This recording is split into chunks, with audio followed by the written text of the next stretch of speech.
Could be us.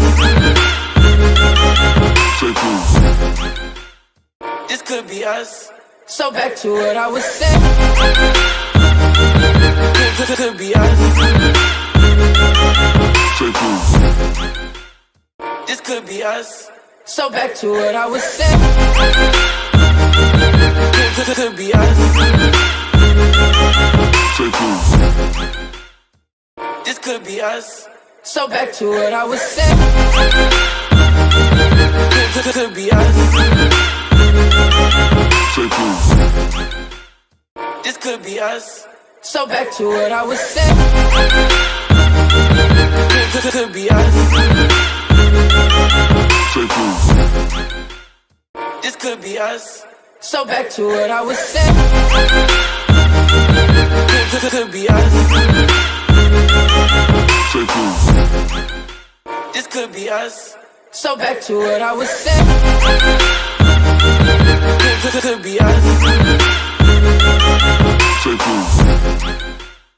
This could be us. So back to what I was saying. Could be us. This could be us. So back to what I was saying. Could be us. This could be us. So back to what I was saying. Could be us. This could be us. So back to what I was saying. Could be us. This could be us. So back to what I was saying. Could be us. This could be us. So back to what I was saying. Could be us. This could be us. So back to what I was saying.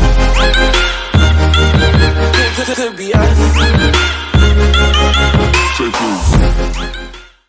This could be us. So back to what I was saying. Could be us.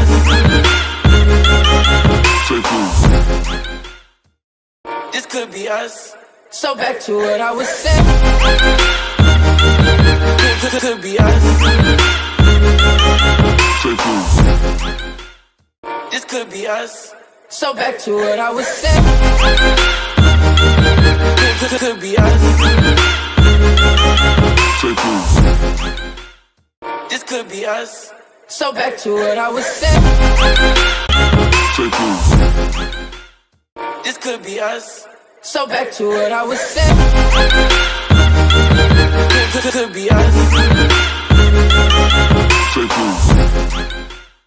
This could be us. So back to what I was saying. Could be us. This could be us. So back to what I was saying. Could be us. This could be us. So back to what I was saying. Could be us. This could be us. So back to what I was saying. Could be us. This could be us. So back to what I was saying. Could be us. This could be us. So back to what I was saying. Could be us. This could be us. So back to what I was saying. Could be us. This could be us. So back to what I was saying. Could be us. This could be us. So back to what I was saying. Could be us. This could be us. So back to what I was saying. Could be us. This could be us. So back to what I was saying. Could be us. So back to this could be us. So back to what I was saying. Could be us. This could be us. So back to what I was saying. Could be us. This could be us. So back to what I was saying. Could be us. This could be us. So back to what I was saying. Could be us. This could be us. So back to what I was saying. Could be us. This could be us. So back to what I was saying. Could be us. This could be us. So back to what I was saying. Could be us. This could be us. So back to what I was saying. Could be us. This could be us. So back to what I was saying. Could be us. This could be us. So back to what I was saying. Could be us. This could be us. So back to what I was saying. Could be us. This could be us. So back to what I was saying. Could be us. This could be us. So back to what I was saying. Could be us. This could be us. So back to what I was saying. Could be us. This could be us. So back to what I was saying. Could be us. This could be us. So back to what I was saying. Could be us. This could be us. So back to what I was saying. Could be us. This could be us. So back to what I was saying. Could be us. This could be us. So back to what I was saying. Could be us. You see this little device right here? Well, I'm going to show you something right now. Now, some people are rightfully concerned they might have to go a long period of time. This could be us. So back to what I was saying. Could be us. This could be us. So back to what I was saying. Could be us.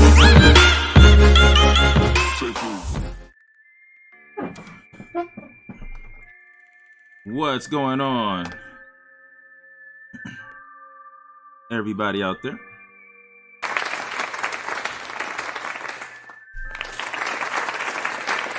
This is Snow Day Tournament. I am Coach Bryan, leader of the Implodian movement. And we have a mixture of kids today.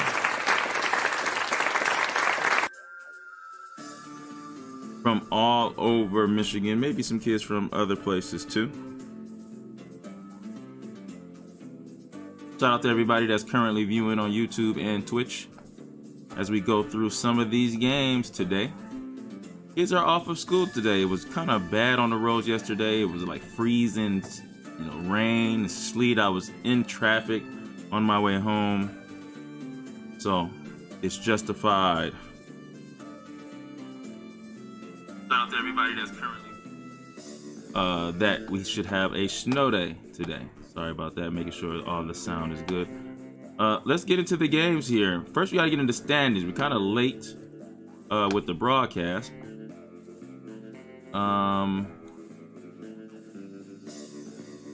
There's one game still going on. Let me shout out all the participants first. Top Madhouse, Leon 1357. What's up? Little Almond, the future of the Implodians. What's going on? Hidden Forest, Rishi Chowdhury, Puzzled Expert. Next, Ruddy Walnut, brand new. SR Novetla, that's my boy Sujay Alok. Prayesh from Avondale. Nirvan, he out there representing Novi chess players. Witty Archer, Gogo Stello, and Mason 16 free jumping can. Abdul Hakim Azmi, what's up? Dauntless 11, Smeta 06, what's going on? Shiva Shan, what's up, Shiva? Tacky Element from Barnard, Gogo Stello, Full Empty Pajamas, Rack Chess, and KB 2014, Chess Champ Juan, Joseph H17, Demian Lou 12, Roper 7, Louis Nava 0915, Master Chess Mind, and Ayarap. What's going on, everybody that's participating today in the Snow Day Tournament number 3? Yes, that's the third snow day of the year. Anytime we have a snow day, we're going to make sure we have some type of chess activity, which is a tournament for the kids. Let's get into the game. We only have one game left in this round. And we are in the second round. Hold on. We're in the second round, right? I think so. Or maybe we're still in the first round. We're finishing up the first round. Yeah. Still finishing up the first round here. Full Empty Pajamas versus Gogo Stello. And wait. What's happening here? This looks like a big upset unless my eyes are fooling me. But looks like Gogo Stello is beating Full Empty Pajamas. Now, those who know, these players, who these players are, this is a big victory for Gogo Stello, bigger than one might think. Let me see how this happened. This is. So we see Full Empty Pajamas has black here, French defense. Gogo Stello just develops the pieces, and look at the control over the e5 pawn.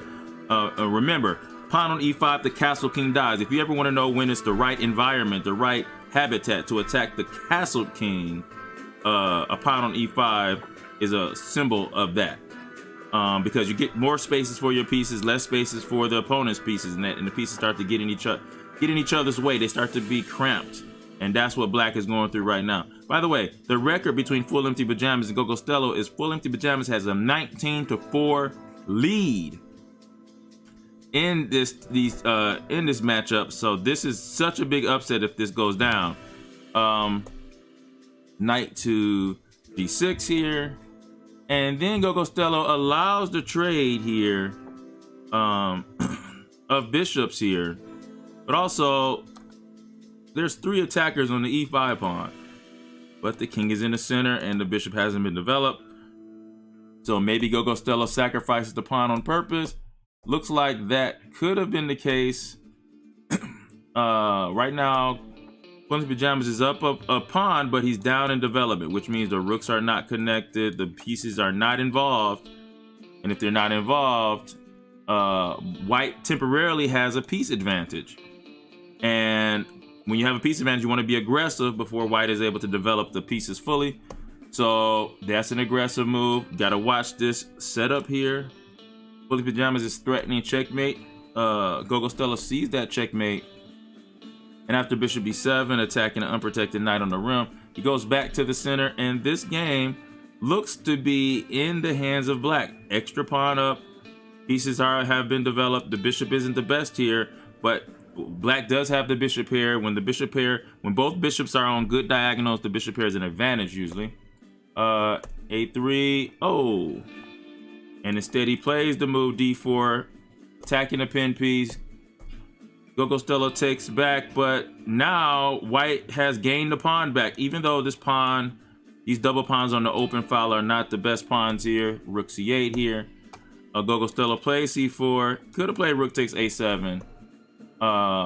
And this is how he lost the queen. After queen to d4, notice the queen is not protected, so a simple bishop check. Queen takes queen, and that's it. Oh, he misses the tactic. No bishop takes h7.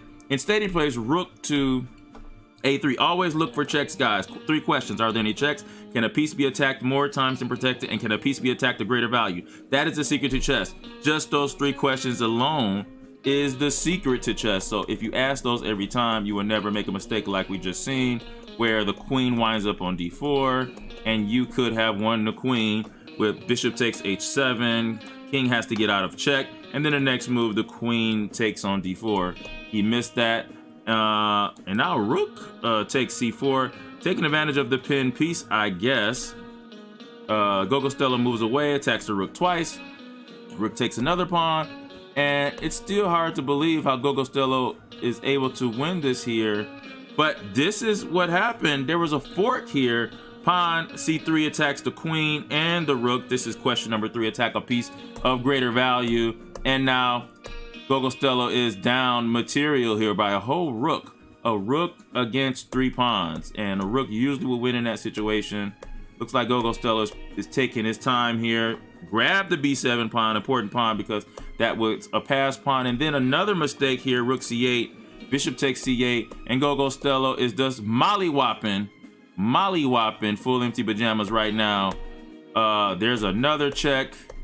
Oh man, and full empty pajamas is just down 2 rooks, and it's hard to come back when it's like that. And so Gogo Stella is going for all the trades here.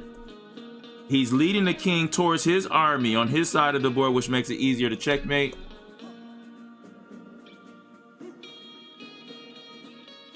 Now he's looking for the staircase checkmate. That's what he uses here. Notice the staircase pattern. Rook here cuts off this rank, and this rook cuts off the 8th rank. Game over. Big upset for Gogo Stella. He's gonna have bragging rights in the house, by the way, at least for a game. All right, let's go to. All right, we're playing. That's the end of the first round. 3 minutes until the next round. What's going on? Salamat Roll. What does he say? It's voted. Looks weird. Shout out to everybody that's watching us live on YouTube. We also have a Twitch there. You can see on the bottom of the screen. Make sure you go to Twitch and follow Implodian. The Implodian on there. The Twitch handle is right there on the bottom. There's also an Implodian Chess Facebook as well. You can make sure you follow that. I will be streaming more often. Sometimes, you know, I can get busy as coaching chess. That's what my profession is. Sujay, my boy Sujay is on both platforms. Thank you, Sujay.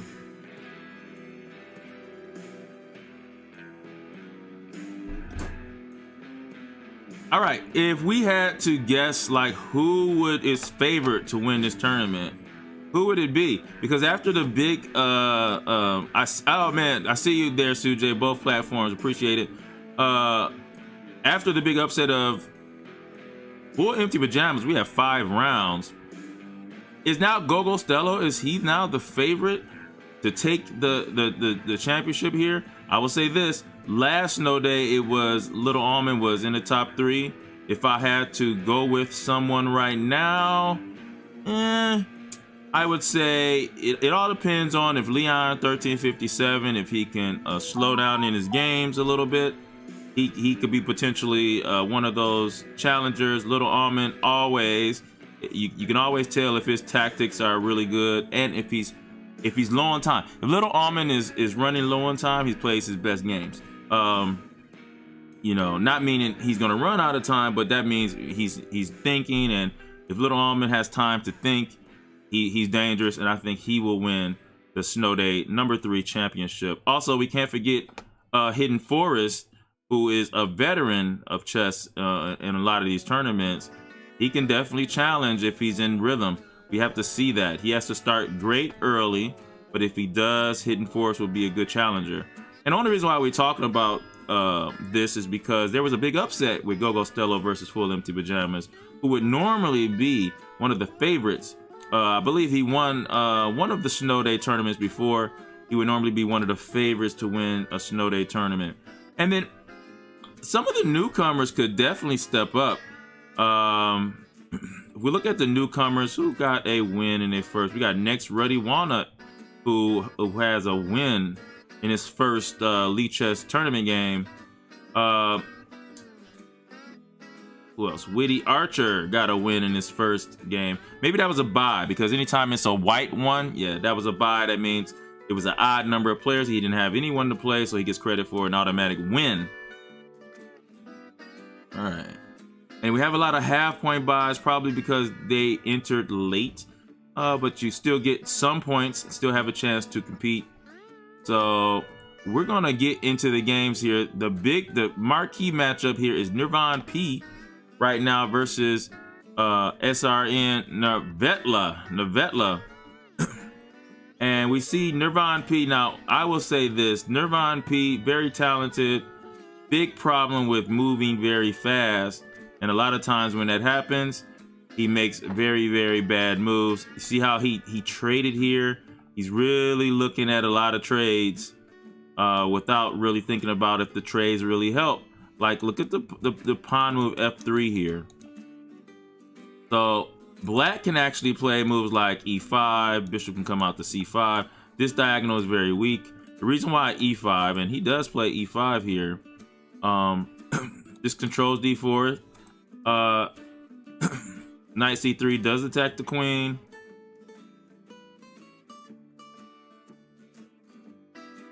I'm wondering what he will do here. I mean, you have Queen C5 here. He could go back and just try to control this D file here. Queen E6, Queen D6, maybe castle queenside. But he does play Queen C5, which controls this diagonal, stops the king from castling. There is potentially a D4 move, but he plays B3 here. Looks like he wants to bring the bishop out to B2. Navetla goes knight to C6, controlling the D4 square, stopping white from castling.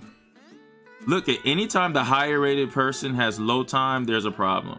The lower rated person should always have lower time than the higher rated player. Why? Because the higher rated player has seen more positions, has more experience, so can make better decisions because of the familiarity. I hate that word.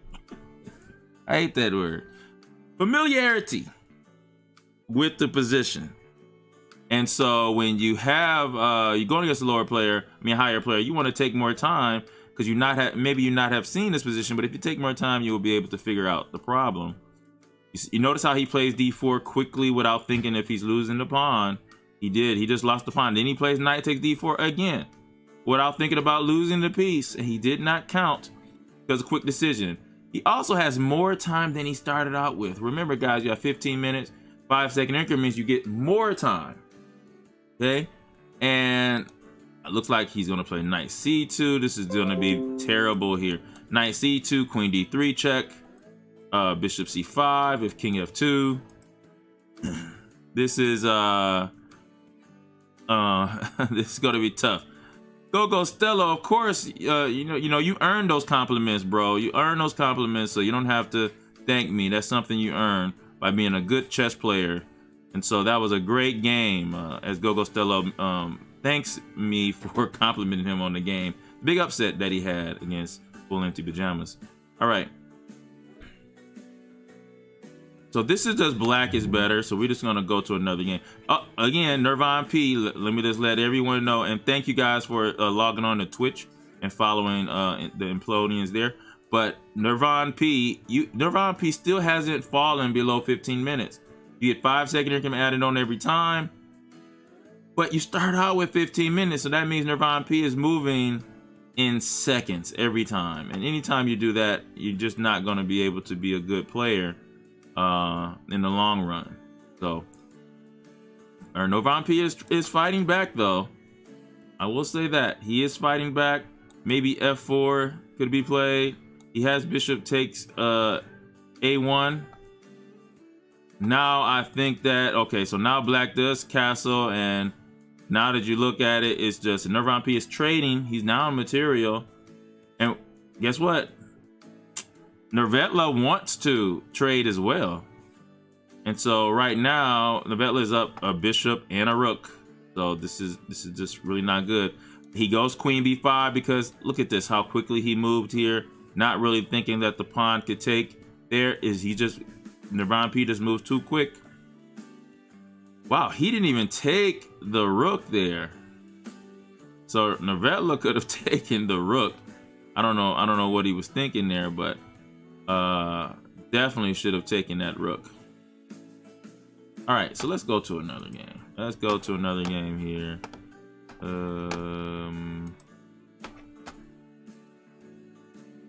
All right, Little Almond has already got his second win against Alok Priyesh. His first victory was against chess champ Vivan.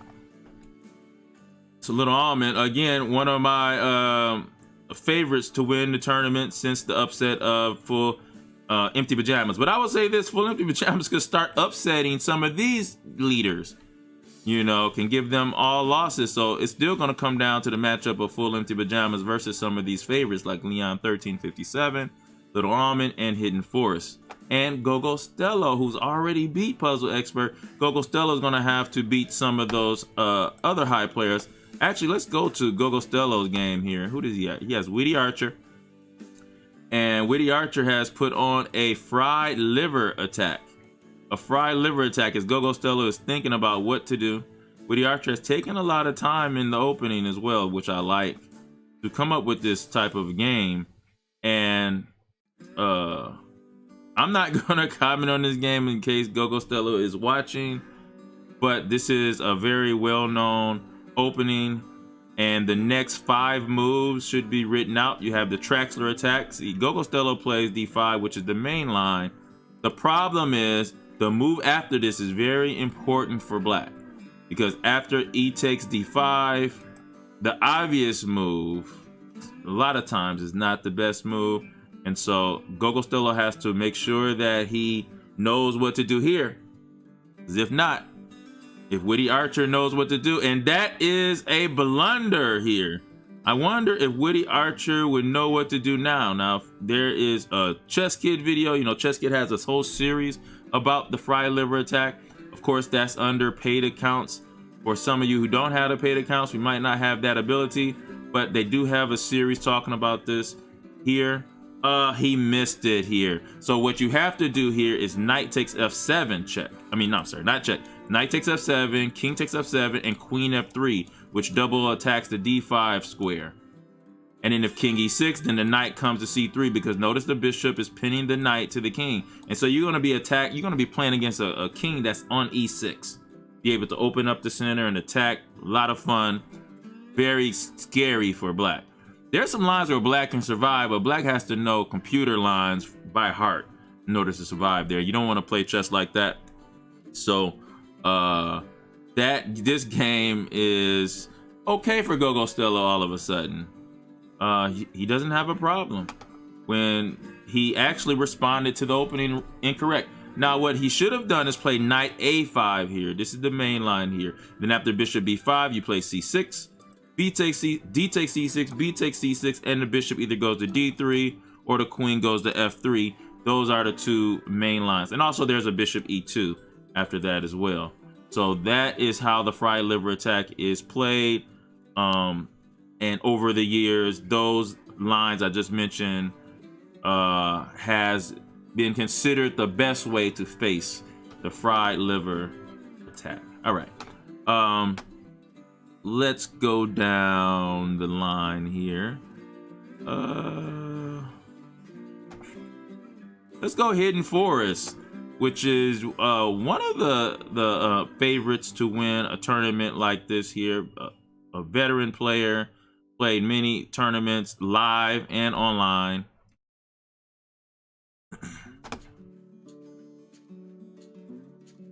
Sujay says he loves the fried liver. Yeah, Sujay, the fried liver is pretty good opening. Pretty good opening. Right now, Hidden Forest is being attacked by the knight on b5. I don't know if he wants to, he could go queen b5, but then his knight will be pinned here too. We look at the material. There is 7 pawns for black, 7 for each side. So I think the material is equal. It's just white has a little pull. Anytime white has a pawn on e5, remember pawn on e5, the castle king dies here. And he's playing like one of the up and coming players tactically, for sure. You got to really watch it, especially if Top Madhouse is taking time. And look at the time that Top Madhouse has here, 10 minutes and 19 seconds, which tells me Top Madhouse has been taking time. And if Top Madhouse takes his time in a chess game, he just gonna, is gonna be bad news for a lot of players. He is also the first board of a state championship team as well. And so he has experience at this point, not only experience in playing chess tournaments, but experience in some success playing tournaments over the board and online. So always got to watch. Top Madhouse 1302 rating is misleading, I believe, at this point. It's all about if he's in his rhythm. Since I see Top Madhouse only has 10 minutes and 19 seconds left, that means he has been using his time. He has a strong position here on e5. The king is in the center. He's being aggressive. Top Madhouse says, hey, I am a favorite to win the snow day number 3. All right. Let's see. I'm going to refresh here because there is now 8 games left. Sujay has won both games here. Now, Sujay is also a sleeper. Sujay is a sleeper and I say Sujay, that's SRN Nervetla, is a sleeper in the Snow Day tournament. I would not be surprised if Nervetla finishes in the top 3, but can also win it here. Based on his rating, people underestimating Nervetla. Nervetla is very dangerous. And we have Abdul Hakim Azmi, who I don't know is much. Maybe this is one of the new kids or a kid that's just joining us. Has 1.5 and has a victory over Dauntless 11. So with 1.5, he sits at 3rd place right now.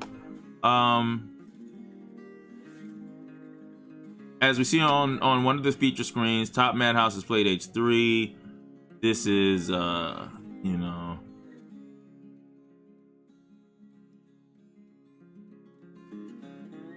again, he has a really good position here. So let's find some Woody Archer, Gogo Stello. Looks like Gogo Stello is now up a queen. What happened here is I think that Witty Archer probably studied a fried liver a little bit. Just got the first 3 to 4 moves. After that, kind of like, the skill kind of came out. Remember, the openings are just like shoes. They're not that important. You have to learn how to play the game of chess, right? And use all the imbalances. So opening can only get you so far. And so even though white was winning in the opening, but the memory for Witty Archer ran out at that point. And once your memory runs out, you have to rely on the knowledge that you have based on what you've learned in the past or your practice. And if you don't have much of that, you can be in trouble. So remember, openings are good, but I believe openings should be studied last. You should be really good at the middle game learning how to read imbalances, and plus learning how to finish the game at the end game. Openings, all openings, as long as they have a good idea, are good, so you can pretty much use any of them, but they work more effective when you learn how to play the game a little bit better. So we're gonna get it, Witty Archer. I think Witty Archer is one of the Avondale group, so we have a crew of Implodian trainers that we're gonna get Witty Archer together on that. But Gogo Stella is looking to be winning in this game. Let's go down. Let's go Tacky Element versus Shivan Shah. Shivan Shah is played in a state championship and actually placed in a state championship as well. And I believe won either 4 or 5 of the games recently. So Shiva Shah is a veteran player at this point. And actually, but Tacky Element, looks like Tacky Element is actually up material. He has an extra knight. And Tacky Element is from the world famous Troy Barnard school, who has won many, many state championships. And so I believe it doesn't matter here.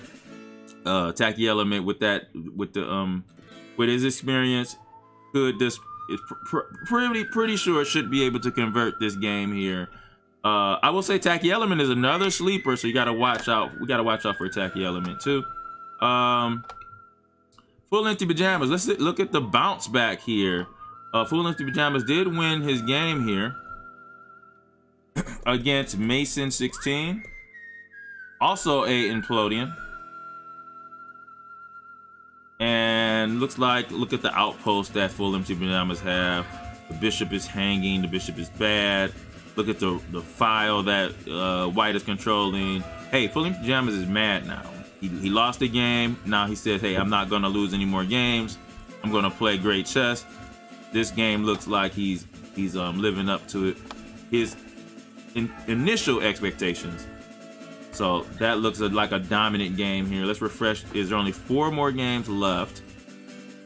Trying to get a game that I haven't talked about here. Let's go to a Puzzle Expert who played on a state third place team, I believe, not too long ago, and will be playing in the K through 9 state championship coming up. Also an Implodian here. Next, Ruddy Walnut. This is a strange position. Black has developed in castle. White still in the center.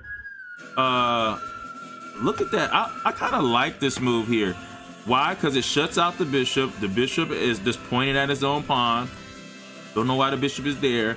Also, Black might be looking to try to open up this position with B takes E4 and bishop A6. Castling to the queen side. That can't be good because there is a way to open up the file with A5. You can play D5 and open up this file. The king is just going to be here. There's too many ways to open up the position. Look at that. Black does. It looks like he's going to come with bishop to A6 if queen takes E4. Also D5. This does not look good for next Ruddy Walnut. Look at D5 here. Now Black is just up a pawn here.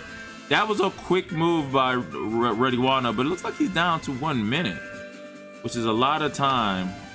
He took a lot of time to think here. And so now he's moving fast, trying to gain some more time. Oh, that hurts. Bishop F5. That pins the queen to the king. He could have played D3, but instead he chooses to take the bishop. And this is just completely winning for Puzzle Expert. So we're going to go to another game. Let's see. Let's check the chat here. All right. All right, we have 3 games left. Top Madhouse and Hidden Forest. Let's go back to this game. This is probably the most competitive game here. Looks like Top Madhouse is currently down a piece, but the piece he's down is actually not a good piece.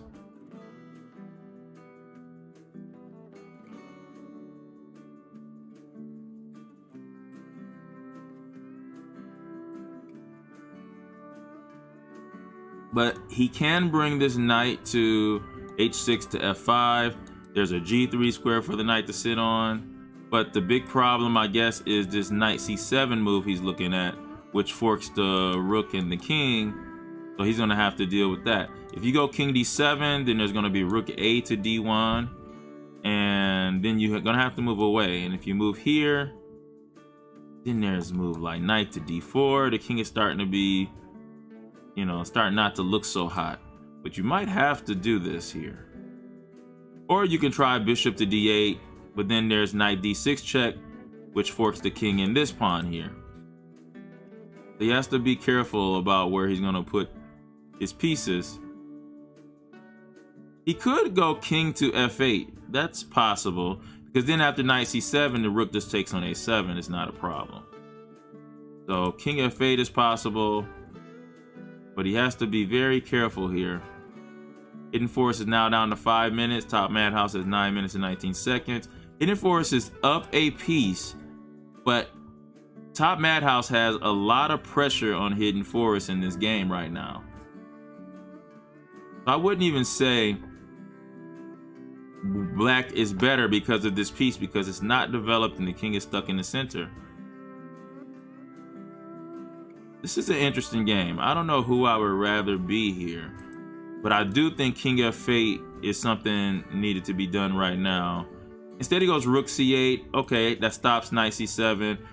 I would like to go king f8 so that the bishop would still be, you know, on a7, and then that could be tactics attached to the bishop being attacked by the rook. But instead he plays bishop to b6. I don't like Top Madhouse played that fast without really looking at you know, the position better here. Like bishop c5 could have been an option. Take with knight d6 check. You know, he could have thought about a better option than to move that fast there. Especially Top Madhouse, he has 9 minutes to Hidden Forest 410. Remember, when you have more time, you don't want to move, then your opponent don't want to move fast, because some people think moving fast, you don't allow them to think on your time. But your fast moves are trash moves. That's a good saying. That's what I'm going to tell the kids now from now on. Your fast moves are trash moves.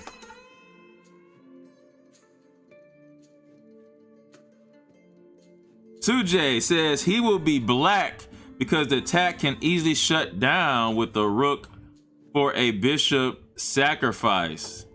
Okay, I see you, Sujay. So Sujay says, hey, I can sacrifice my rook for the bishop and I will still have an extra piece. That's an excellent comment, Sujay. That's an excellent comment. That's true, right? And that is an argument for black there. I don't know. I would have to calculate which side I would rather be. You know, I think that king f8 was better here. There is moves that you can put more pressure on Hidden Forest, especially with the time advantage too. The time does matter. It allows white to be able to think about very complex ways to increase the annoyance. That's what you want when you up in development. You want to increase the annoyance on the board, right? So here, Sujay Navetla might be thinking about taking on c7 here and just getting it over with, right? Hidden Forest didn't do that. And Sujay, I will say, a lot of lower players, and that's very mature of you, and that's a high-rated player type of an answer, where you say, hey, I'll sacrifice the piece back. Lower players don't really do that. They want to be up material. As you see, there's a forced trade here. Now, knight d6 is a move. Knight d6 is a move, threatening the b7 pawn. That's a move here. He does play that. Do we give up this pawn? It's possible.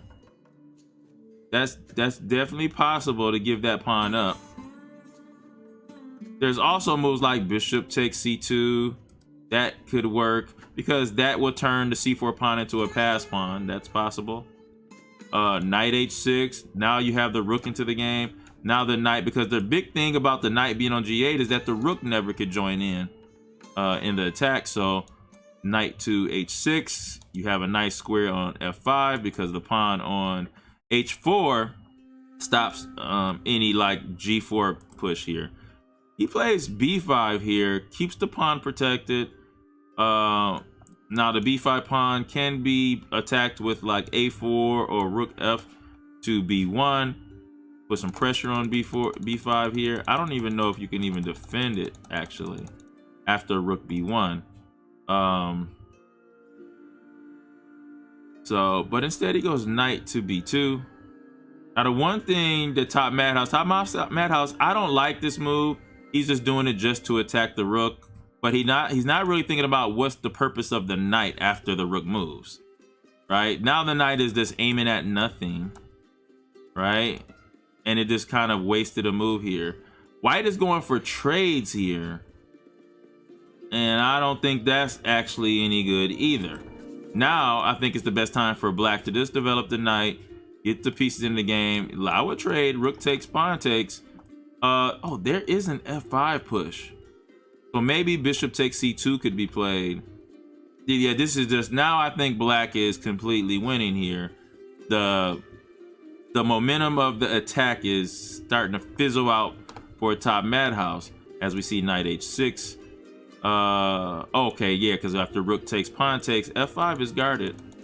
Now this knight can hop in here to g3 or e3. There is now, the pawns are together here. There's a potential pass pawn on the d file. The rook now can come into the game, maybe rook to a8. This is completely in the control of black now. Black's king is better. Remember, when the queens are off the board, it's all about the kings, because kings are attacking pieces.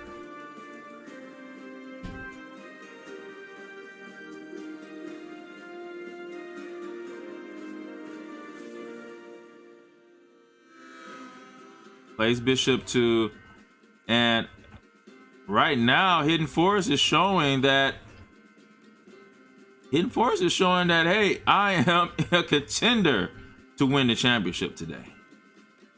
As rook takes a2 here, threatening g2. Top Madhouse takes that here.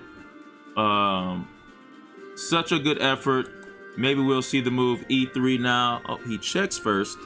It looks like maybe he's gonna go. I thought he would have pushed that, but looks like he's going for the c3 pawn. There's two pass pawns here. Also, another thing he could have did was go knight f5 and knight to g3, because there was a mate threat on h1. So I think this might be the last game. Let's check it. Let's take a look. It's 2 games left, so let's go to another game here. Tacky Element versus Shiva Shan. And Shiva Shan is down a rook here, whole rook. And not only a rook, there's c5, there's 2 pawns, so 2 pawn advantage. So Shiva Shan is down a rook and 2 pawns. As you see, Tacky Element does make sure there's no back ring problems. Takes his time, plays h6, so he has a place for his king to go in case there's any problems with rooks on the back rank. He has 2 pass pawns here. Remember, a pass pawn is pawns that don't have any pawns in front of it, or any pawns diagonally in front as well that can capture it on its route towards the queening square.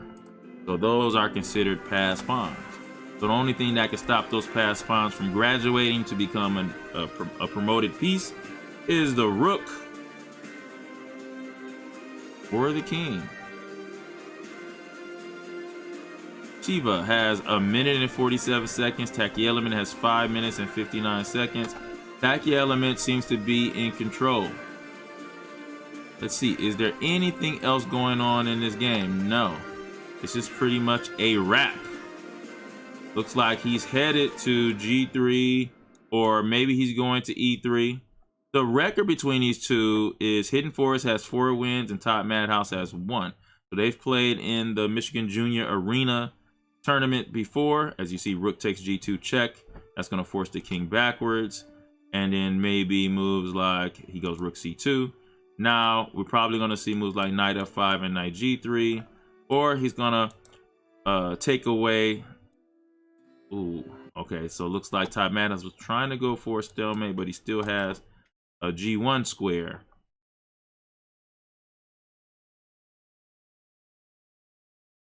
And now this is pretty much all about technique.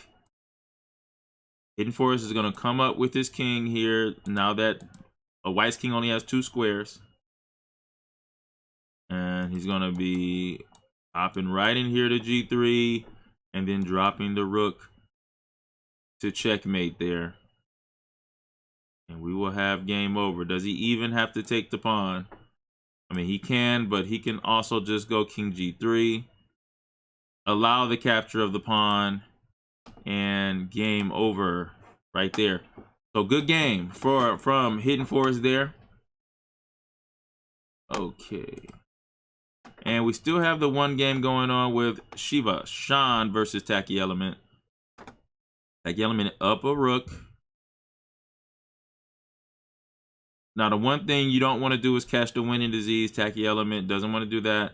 He did push his pass pawn, so now this rook is going to have to go to C2 to attack the pass pawn here. B4 is played. All right, B4. That protects the pawn. Now the rook is frozen. You got moves like okay, so now here you have rook D2 check. That forces a trade of rooks, or you're going to lose the rook for free as the pawn on C3 covers the rook. Tacky Element is taking his time before he plays the move rook D2. There it goes. And here, if you move the king away, then the rook is lost. And if you take the rook here and trade here, there's no way for the king to be fast enough to stop the pawn from queening. And so there you go. Shiva Shan resigns, and Tacky Element wins the game there. Shout out to everybody that's watching us on YouTube and Twitch. Hoping to give you a little bit of commentary on our Snow Day tournament for the children. Good to have something to do, you know. Sorry if you guys as parents have to stay home from work because of a snow day. But if you're working from home and you need a little bit of time to get some work done, just put them on chess for some hours and then get your work done. You know. Let me babysit your kids with chess. Or let chess babysit your kids for a couple hours while, you know, you go make the donuts. All right.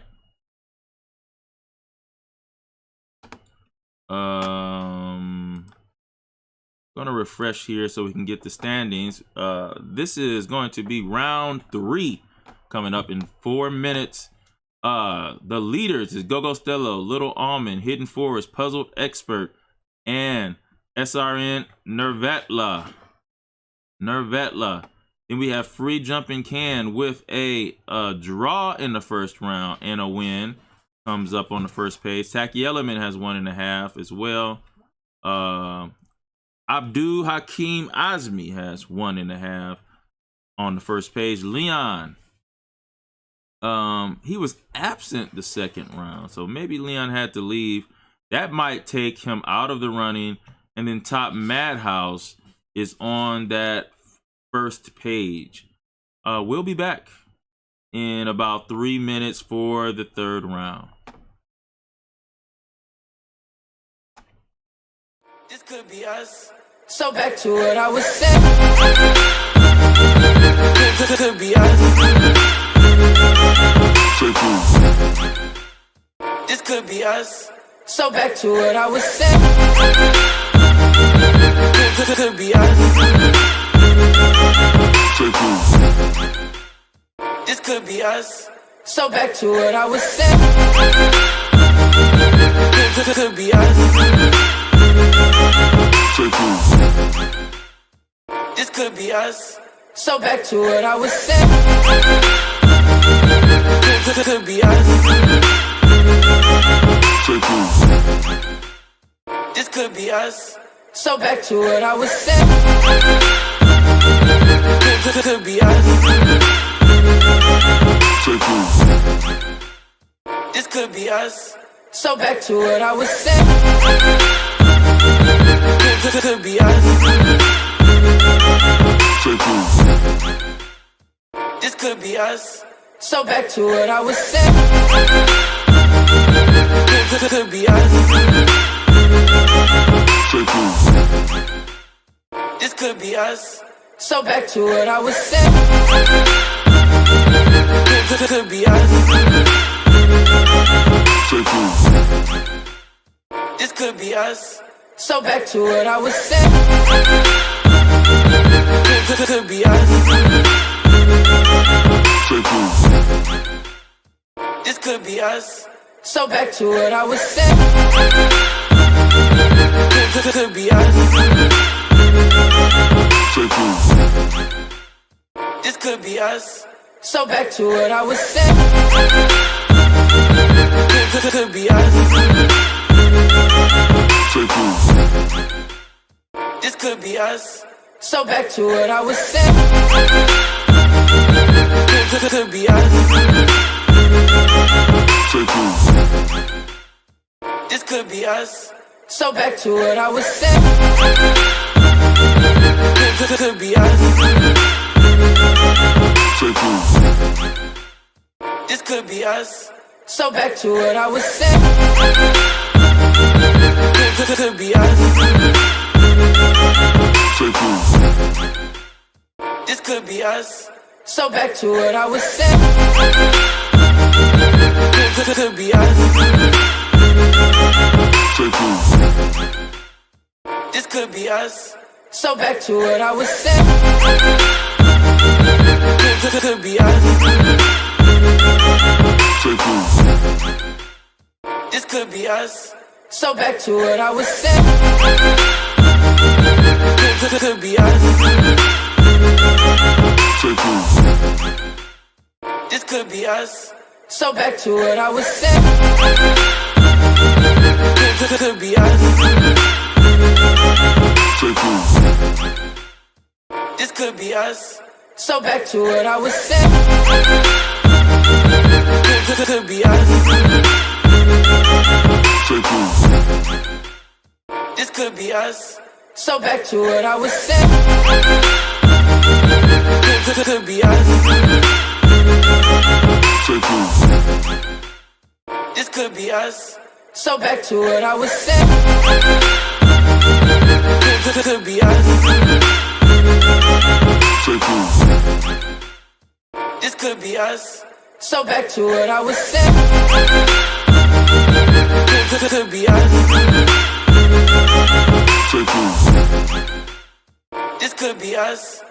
back to what I was saying. Could be us. This could be us. So back to what I was saying. Could be us. This could be us. So back to what I was saying. Could be us. This could be us. So back to what I was saying. Could be us. This could be us. So back to what I was saying. Could be us. This could be us. So back to what I was saying. Could be us. This could be us. So back to what I was saying. Could be us. This could be us. So back to what I was saying. Could be us. This could be us. So back to what I was saying. Could be us. This could be us. So back to what I was saying. Could be us. This could be us. So back to what I was saying. Could be us. This could be us. So back to what I was saying. Could be us. This could be us. So back to what I was saying. Could be us. This could be us. So back to what I was saying. Could be us. This could be us. So back to what I was saying. Could be us. This could be us. So back to what I was saying. Could be us. This could be us. So back to what I was saying. Could be us. This could be us. So back to what I was saying. Could be us. This could be us. So back to what I was.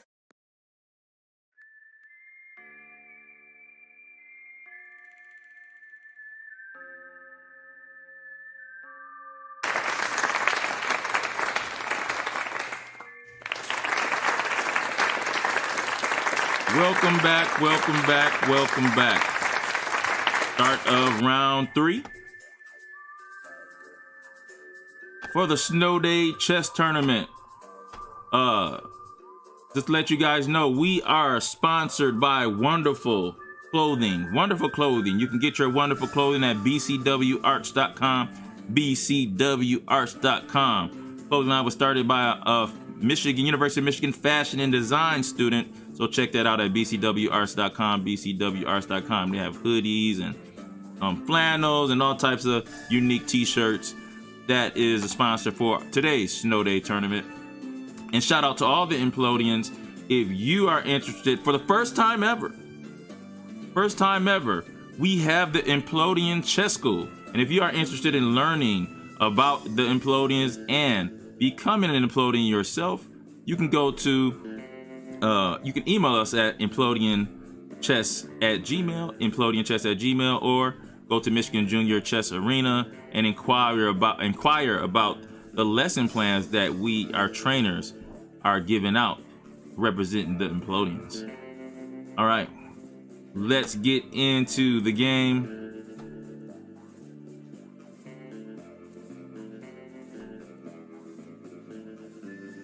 Oh, Puzzle Expert has won another game. And this game was against Abdul Hakim Azmi. That makes Puzzle Expert 3-0, leading this tournament. If you look at this game, Puzzle Expert is black. And oh, there's just a mate in the face here. We call a baby mate. And so he gets a quick win there. He has 3. Let's go with Little Almond versus Gogo Stello. This is a big time matchup. Gogo Stello, of course, is on the leaders because of the big upset of Full Empty Pajamas. Little Almond makes a big mistake here.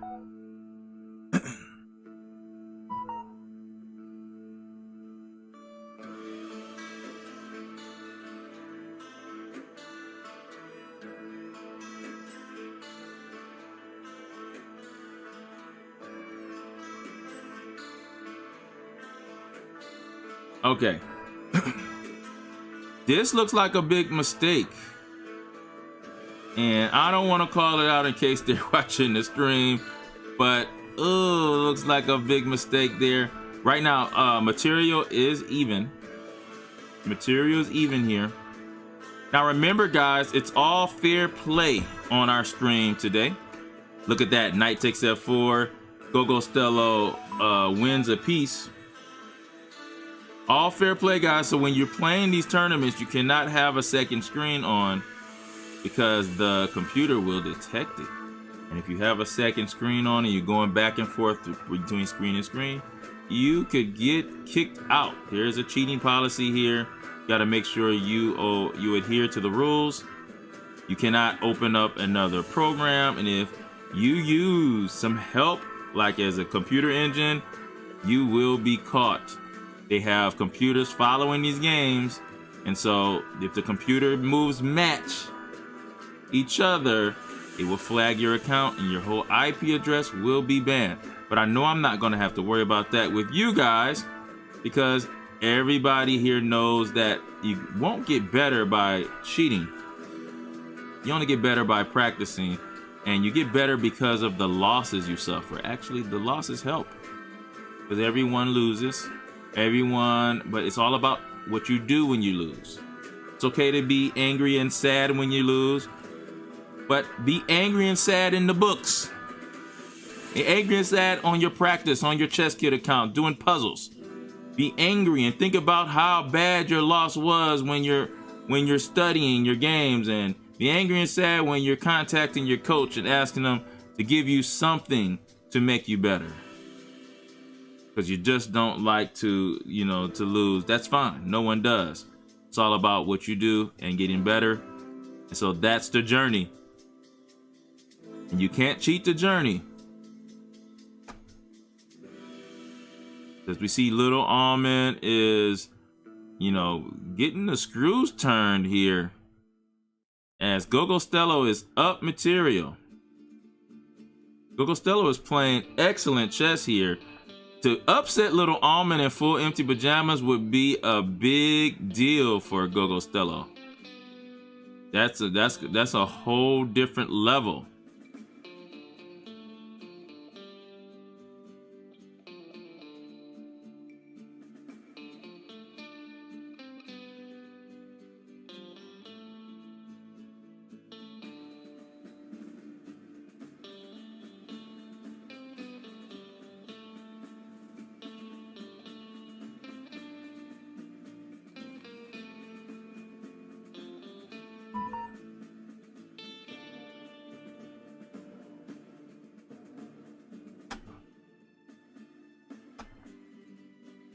All right, let's go to another game.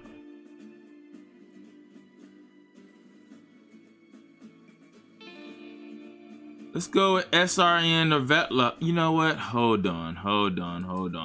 Let's go to this game here. Tacky Element versus Free Jumping Can. Let's check this out.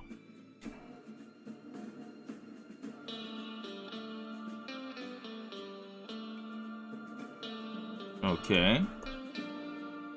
Oh, wow. He does a double attack, hits the pawn and the bishop here.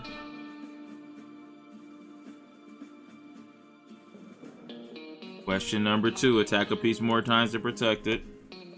He takes, and it takes on c7. Queen g3.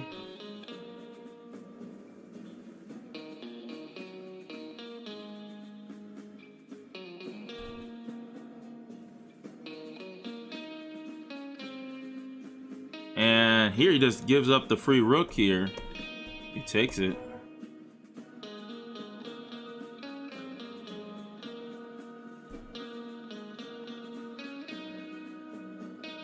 That was interesting. He didn't take the rook here with the knight. Took the pawn.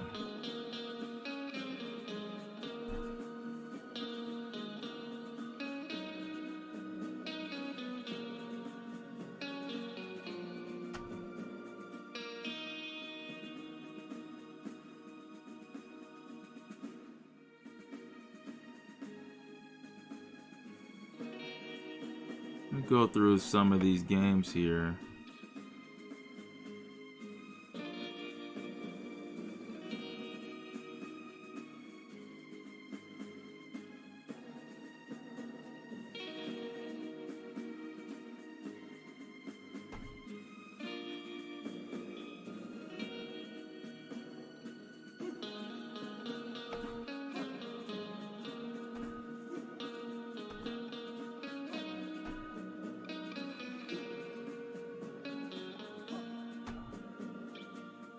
Hold on here. It's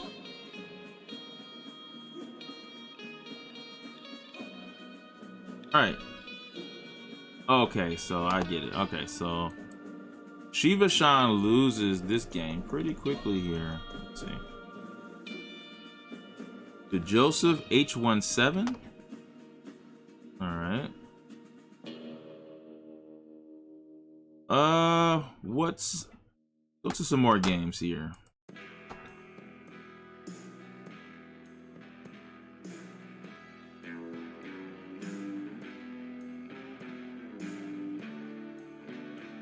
we have Gogo Stella. We'll get back to that game. That's our marquee game. Let's go to Nervetla versus Hidden Forest. What do we have here? Same material. Nope. White is up 1 pawn here.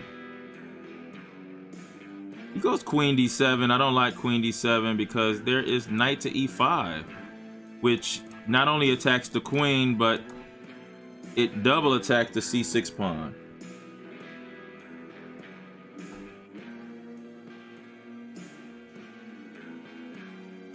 So that looks like this is probably winning for white here. C6 pawn should fall. White already is up a pawn. White is winning there. Free jumping can versus tacky element. We just watched that. Nirvan P versus Mason 16. Nirvan P is actually still, you start out with more time than, you start out with 15 minutes. Nirvan P has 17 minutes and 40 seconds. Oh boy. Oh man. But he was able to grab a draw out of this position, move incredibly even faster than before.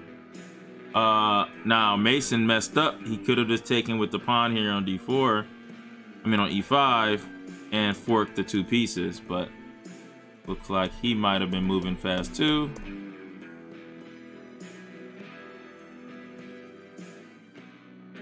Four.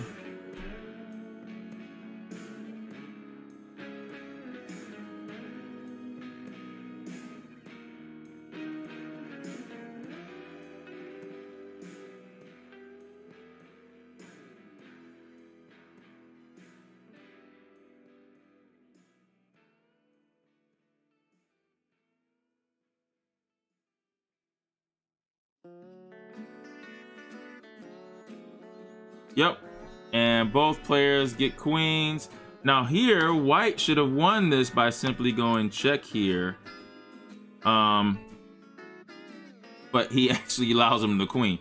I'm gonna show what he should have done here. If we go all the way back here, show you how to win this here. You would go here with check. He's forced to go here. Then you would come in. Let's say he goes here. You can go here. Let's say he does this. And then you could check here. He goes here. Then you step up. He has to go here. And then you go here. There you go. Game over. He steps away. You take. And you just follow him all the way. And mate. Okay. Or mate in the face. So that was the way to do that.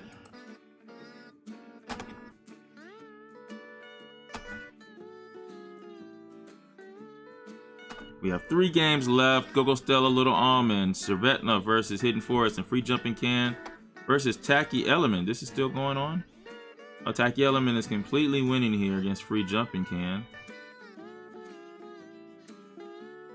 Okay, so that shouldn't be a problem. Little Almond versus Gogo Stella. Go back here. Looks like Gogo Stella has given the piece back. It was up a piece earlier. The bishop on C8 is very bad. What's going on here? Let's see. It is black to move.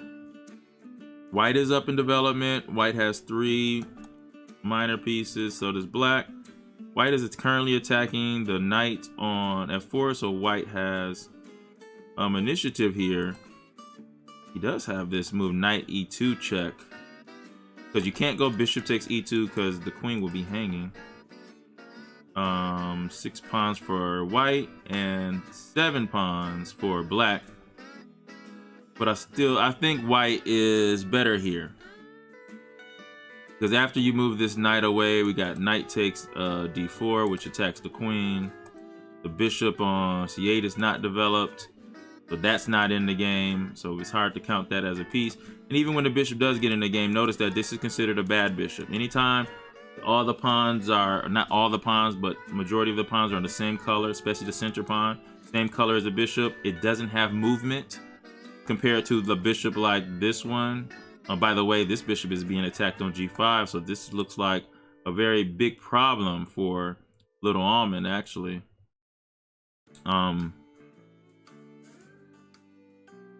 But this bishop is not blocked by the center pawns here. It can go to e7 and control a lot of squares. Where this bishop on c8 is blocked. And if the bishop doesn't develop, then the rooks can't get into the game either.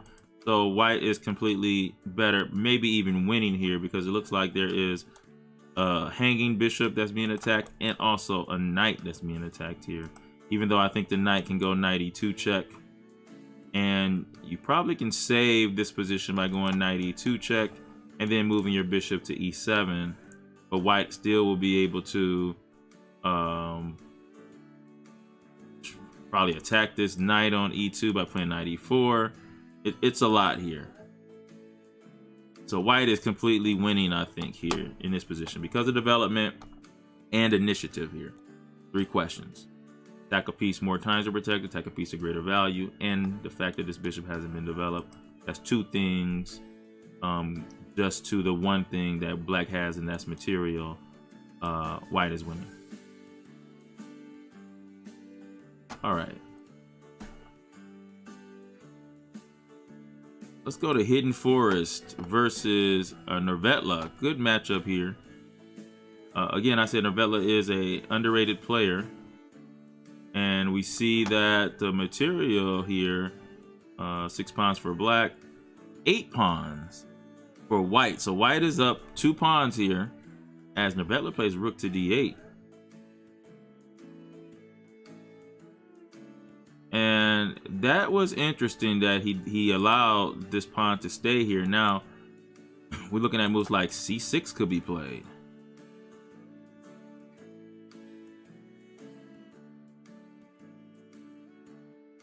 And even knight to c6 could be played. I mean, there's a lot of things here that could be played here. White is, again, I think white is winning here. Not only that, Hidden Forest, but Nervetla has 9 minutes 36 seconds to 3 minutes. Hidden Forest took his time to have a winning position like this, but he wants to make his position simple so that he doesn't have to make complicated decisions to put strain on his time, right? So that's simple. To play c6, you have a passed pawn, and it's protected by 2 pieces. That's very simple. He shouldn't have had to use a lot of time for that move. Now it's all about where does the queen move.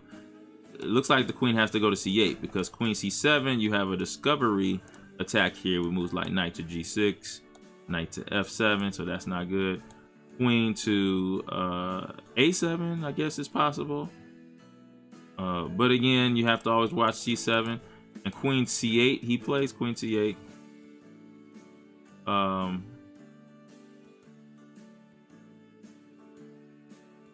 Now white has to figure out what is he going to do with his extra material. His extra pawns are here. You know, he wants those pawns to count for something. If he moves this knight, the a2 pawn will drop. So that is his next thing, is what does he do now that he has these 2 extra pawns? This passed pawn is strong. He has this nice pressure on this open file. Maybe one of his plans is to double on this open file eventually with 2 rooks here, put pressure on d5. I guess d5 can be easily protected with e6. What I would do is I would reroute the whole position. I would play a3, moves like knight to c2 to d4, and then I would want to play b4 and c4 and b5 to solidify my space, not by my knight protecting it, but by a pawn on b5 if I could. So maybe it has to go something like b3 and then a4. I don't know, but that is the way that you get your extra material involved in the game. That's what you want to do. He goes knight takes d5 here. Oh, that's actually not a bad move. Knight takes d5, because if knight takes d5, queen takes e4. So you took away the defender of this knight here no matter what. Even if rook takes here, you go rook takes, then the knight has to take, then queen takes here. The problem I have with this is that the bishop can trade for the knight on e5, and then the pawn on c6 could potentially be in danger. That was your money pawn here. And also there is a rook takes a2 down the line. Nervetla is gonna have time to think about this. This game is gonna go down to the last seconds, which means Nervetla might have an advantage because of this, because this is a complicated position. Hidden Force is trying to simplify the position and trade, which is what he's supposed to do, especially when he has the lowest time. All right. There's 2 games left. Free Jumping Can is still playing here.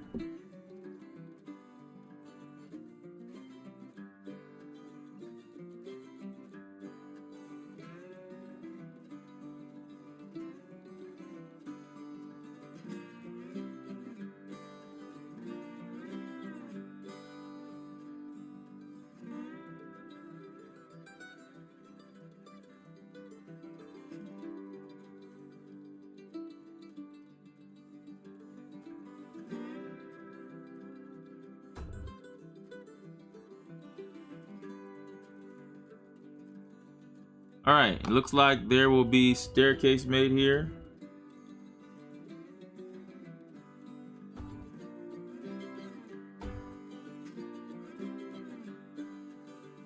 And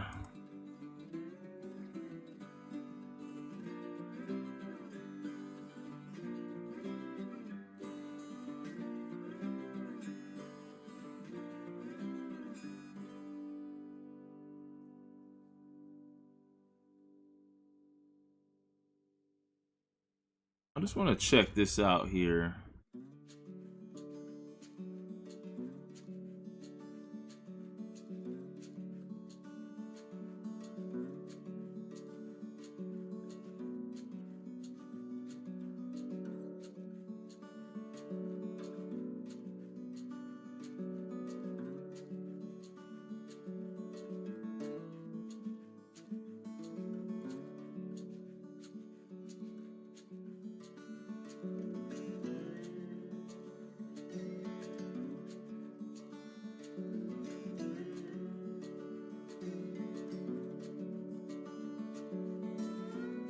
All right.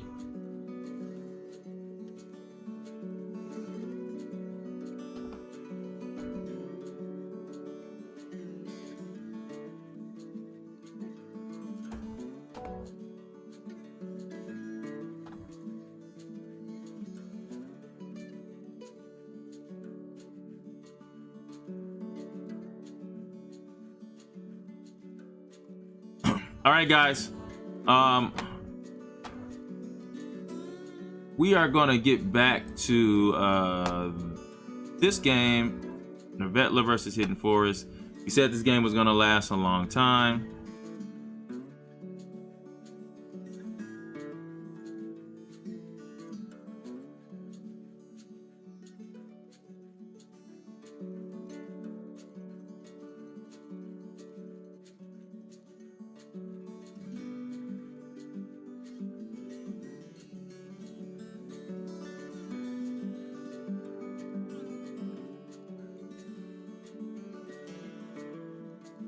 Hidden Forest, and luckily for Hidden Forest, there's a 5-second increment. Time is added on, but based on what I'm seeing here, it doesn't look good for Hidden Forest all of a sudden. What happened? He was up by so many pawns. Yeah, exactly what I said happened. Black is able to take a lot of these pawns right back. And there goes the a2 pawn, v3 pawn. Yeah, so Hidden Forest has to rush. Time is really affecting Hidden Forest now. Now Hidden Forest goes from being up a pawn to now down a pawn. And look at that. f4, the bishop is actually trapped here.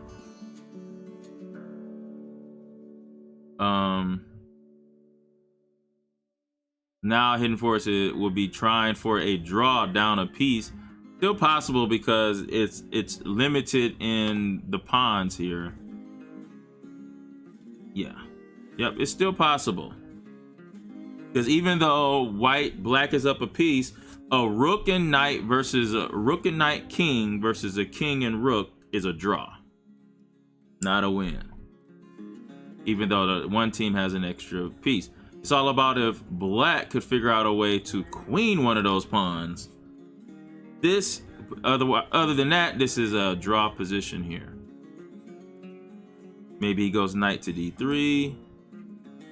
Oh, he actually plays that there. Okay, that makes sense because if king g3, rook g4, or rook h5. But then you do lose the e7 pawn.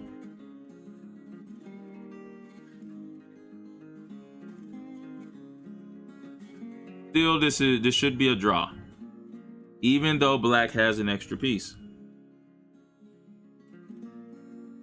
Uh-oh, that was a mistake. That was a mistake, and now it's definitely a draw here. And Rishi, Hidden Forest finds it. Rook takes g6 here, and Novetla kind of lashed out with that move. He shouldn't have done that. But I think he's okay. King g7. He might be okay here.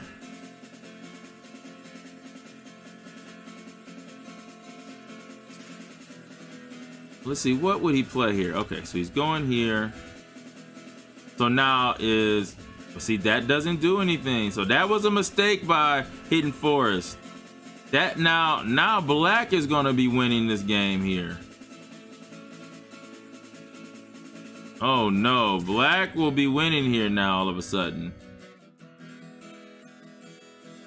That position should have been a draw. The person who tries to win is usually going to be the one who loses in a position like that. Maybe push here and then king to f4. And this pawn is probably going to be the pawn that queens. Oh, wow. Oh, he should have went here, though, first. But, okay. And there goes. Novetla will win this game in a big upset here. Big, giant upset. I warned you guys, Novetla was going to be a very underrated contestant in this tournament. And he has a big upset there. Sujay wins. Novetla. All right. Let's go back here. Okay, that should do it. That finishes the first round. By the way, just letting you guys know, one warning. There was already someone who was caught, you know, breaking the rules. So I'm warning you guys, you won't get away with it. There are people that have computers following every game. If you're using one of those engines, those computer engines, or you're on another page looking at moves that you should play, if they match up with these engines, because these are common engines, you will get caught. And you are obvious. It's obvious. I can see you. You think that you're playing like just a little bit better. No. When you guys cheat, you're playing like the better than the world champion. That makes it obvious. You don't understand how obvious it is. Okay? So, just letting you know, we can see you, and you don't want to have that reputation. Don't make that mistake. Make sure that it's fair play. Play the game with your brain. The computer engines are good tools to look at the game afterwards. And anyway, let's continue with the fun. Our first page in our leaders right now is Gogo Stello, Puzzle Expert, and Novetla, all tied with 3. Coming up right behind him is Tacky Element. Then Leon, who took a break in the second round but has come back, can ruin some people's dreams. You got to watch Leon 1357. Top Madhouse with a victory in the last round. Little Almond, Hidden Forest, Full Empty Pajamas is coming back. Got to watch him.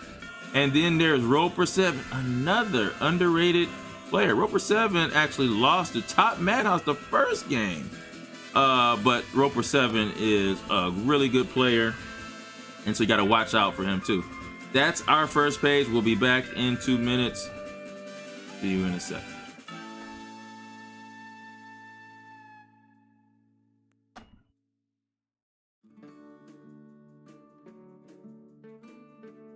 This could be us. So back to what I was saying. Could be us. This could be us. So back to what I was saying. Could be us.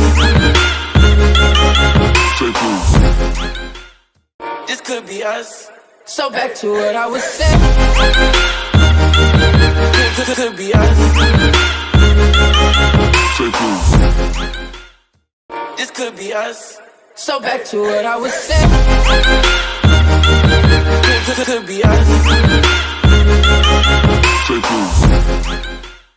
This could be us. So back to what I was saying. Could be us. This could be us. So back to what I was saying. Could be us. This could be us. So back to what I was saying. Could be us. This could be us. So back to what I was saying. Could be us. This could be us. So back to what I was saying. Could be us. This could be us. So back to what I was saying. Could be us. This could be us. So back to what I was saying. Could be us. This could be us. So back to what I was saying. Could be us. This could be us. So back to what I was saying. Could be us. This could be us. So back to what I was saying. Could be us. This could be us. So back to what I was saying. Could be us. This could be us. So back to what I was saying. Could be us. This could be us. So back to what I was saying. Could be us. This could be us. So back to what I was saying. Could be us. This could be us. So back to what I was saying.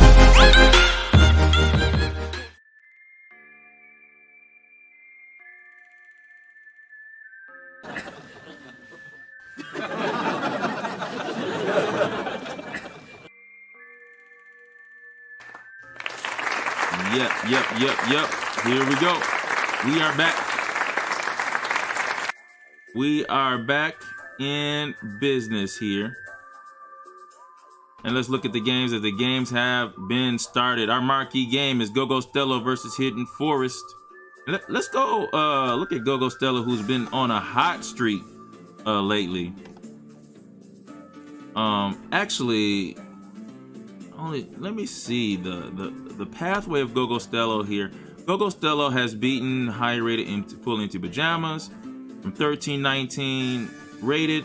He goes up to 1360 after that victory and beats Witty Archer in a tough fight. And then now he beats Little Almond. Went from 1364 rated and beats a higher rated 1673 Little Almond the next round. And now he gains, his rating has gone from, what was it, 1319 to 1402 because of 2 upsets here. Now he's playing the 1708. Even that makes Hidden Forest the highest rated player in this tournament. He's playing them now.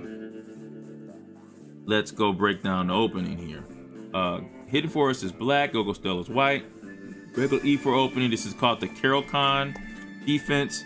When we see the move C6, the purpose of this is to encourage white to play 2 pawns in the center and move them to our side of the board so black can use them as targets. He plays D5. Gogo Stella does not push the pawn, but instead protects it with D3. Bishop G4 makes sense.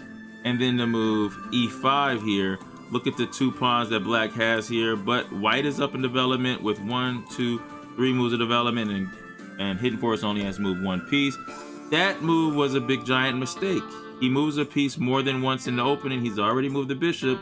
It would have been better for him to just move the knight to C3, maybe getting the bishop out to B2, rook E1, or maybe question 3, attacking a piece of greater value, but to move the bishop back here, that gives black a pawn now. But he felt like he would give this pawn up. So now he protects E5. He has 2 pieces developed here. Now he's caught white in development, almost, because white has castled. White trades here, and then plays the move to D4, trying to open up the center, which is what he's supposed to do. Black just defends it here.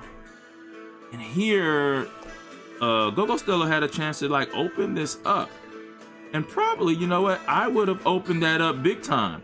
Because when you take here, whatever he takes with, all you have to do is take with the knight, and the queen and bishop will be attacking this bishop twice, right?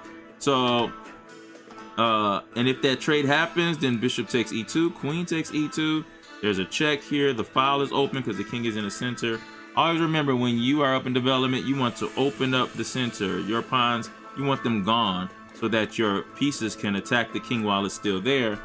He just kind of defends here. He is being aggressive because he's threatening knight takes D5, but he still leaves that option of E4, keeping the center closed. Knight F6, he wants to protect this pawn. We still should open up this center if we could. He does open up that center. Now I think Hidden Forest could be in some trouble. Hidden Forest could be in some trouble here, because what do you take with? If you take with the bishop, then there's knight takes E5. And if you go knight takes E5, he could go bishop takes G4 here. And maybe you just give that up, and then you just castle. Maybe that's what you could do. The pawn on D5 is also, you know, a weakness here. So Hidden Forest is really thinking about how he's going to handle this. Maybe he's still also thinking about maybe bishop takes F3, but after bishop takes F3, you have knight to D4. But then there is an attack on the D5 pawn too. Really what, you know, white would like to do is really bring this rook as quickly as possible to attack whatever is on this file while the king is still there. That makes it a pin on the file. So Hidden Forest has to be very careful. A great opening by Gogo Stella, which is Sydney Billings. I'm telling you, I don't know what's happening, but you know, Sydney is saying, hey, you know, state championships are coming. I'm getting ready. And so I feel if Gogo Stella plays like this in the state championship, that's our over the board tournament that's coming in February, this month, February the 26th. That's coming. If he plays for his team Avondale like he's playing now, oh man, there's going to be a problem. There's going to be a problem. Excellent opening by Gogo Stella. All right. Let me check on the chat here. I know Sujay is in the chat. He's talking about the last game here on Twitch. He said that the guy was good. He played Hidden Forest, the highest rated player there, And he also says that he could have won the queen here, and Sujay offered him a draw. He declined the draw, but then after declining the draw, Hidden Forest lost, so Sujay was able to get that victory. And so, yeah, let's go to another game here. Let's go to another game. There is 9 games going on here right now. We looked at the puzzle. Did we look at the puzzle expert game here? Yeah, let's look at puzzle expert versus tacky element. White has 6 pawns, so white is down 2 pawns, but black has not developed. So this is what I'm talking about, guys. The battle between imbalances. Now I'm gonna list the imbalances now. 2 bishops. That's an imbalance. There's rules for when you have this. Development. Haven't moved the knight and hasn't developed the king as far as castling. Space. Right here. And material. White is up 2 extra pawns. All right. So material is in the favor. I'm sorry, black is up material, so that's 2 extra pawns. But white has the bishop pair, more space and development. White is winning here. White is winning here, guys. Okay, and white actually has the move here. And as he's thinking, he's looking for ways to open this position up if he can. Now, if he plays d5, the problem is bishop takes d5. It really doesn't open the position like he would like it to. But, oh, he did it this way. So it's not about opening the position for white. He threatens the g7 pawn, which has this rook in the corner that needs to be defended. And if you go queenside, if you castle here, which is possible, if you castle, then we get to open up the center this way where rook takes e6, finish, and that will be a 1 pawn here. But black might be okay with that. Give back a pawn just to take away the development problem. You get some development, but you give a pawn back. See, that's the key. Strong players know how to give material back because they're down certain imbalances on the board. Remember, in chess, the scoreboard is who has more imbalances, not who has more pieces. This is not like soccer or football. Chess is won by checkmate, and in order to get to the goal of checkmate, there are 7 imbalances in the game. And white right now has 3 of them, or had 3 of them. He had space, but he sacrificed here. But he has initiative because he can attack a piece more times to protect it. He has the pair of bishops, and he has a development lead because the king hasn't castled and the knight hasn't moved out off of the back rank. Remember, goes queen takes g7, initiative right now. The only good move is rook to f8. But then you have moves like bishop to g5, which is question number 3. You have bishop to h6, which is question number 2.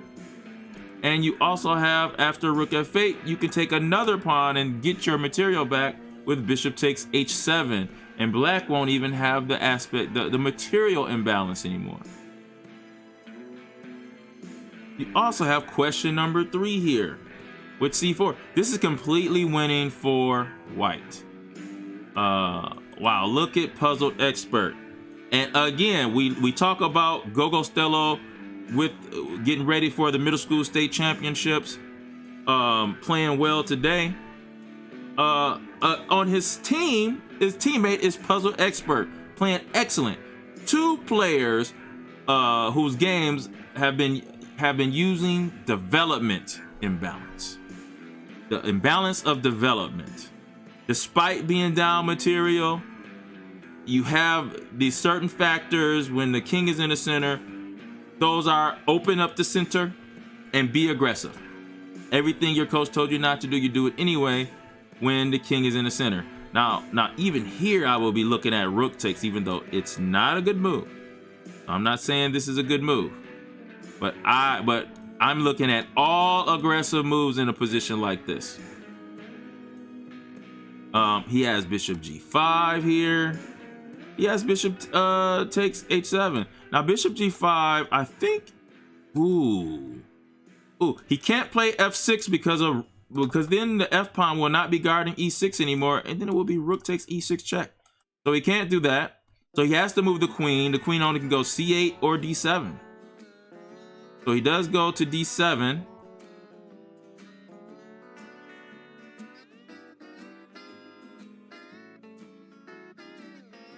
He's gonna have to. He's looking for more ways to open this position if he can. Black is just wishing he could go knight to c6, but white doesn't allow it. He attacks a piece more times to protect it. The only thing we could do here is go queen to e7 here.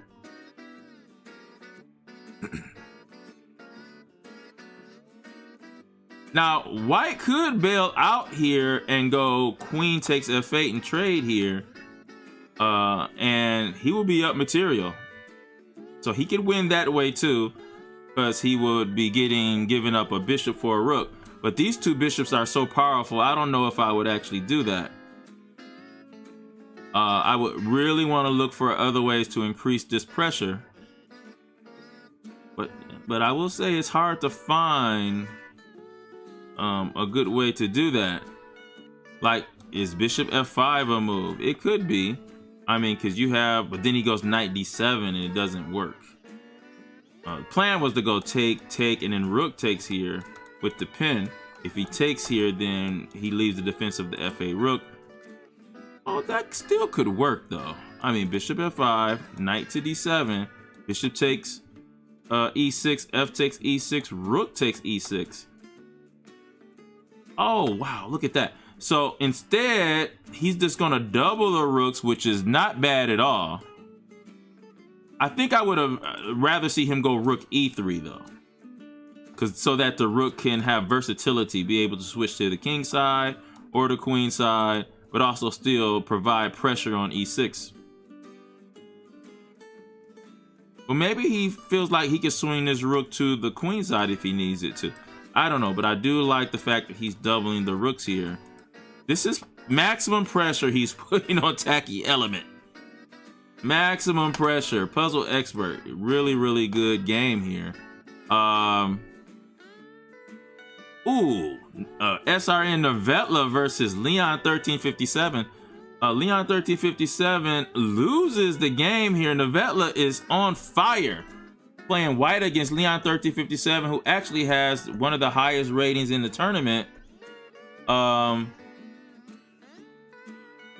Oh, Novetla hits him with the London system here.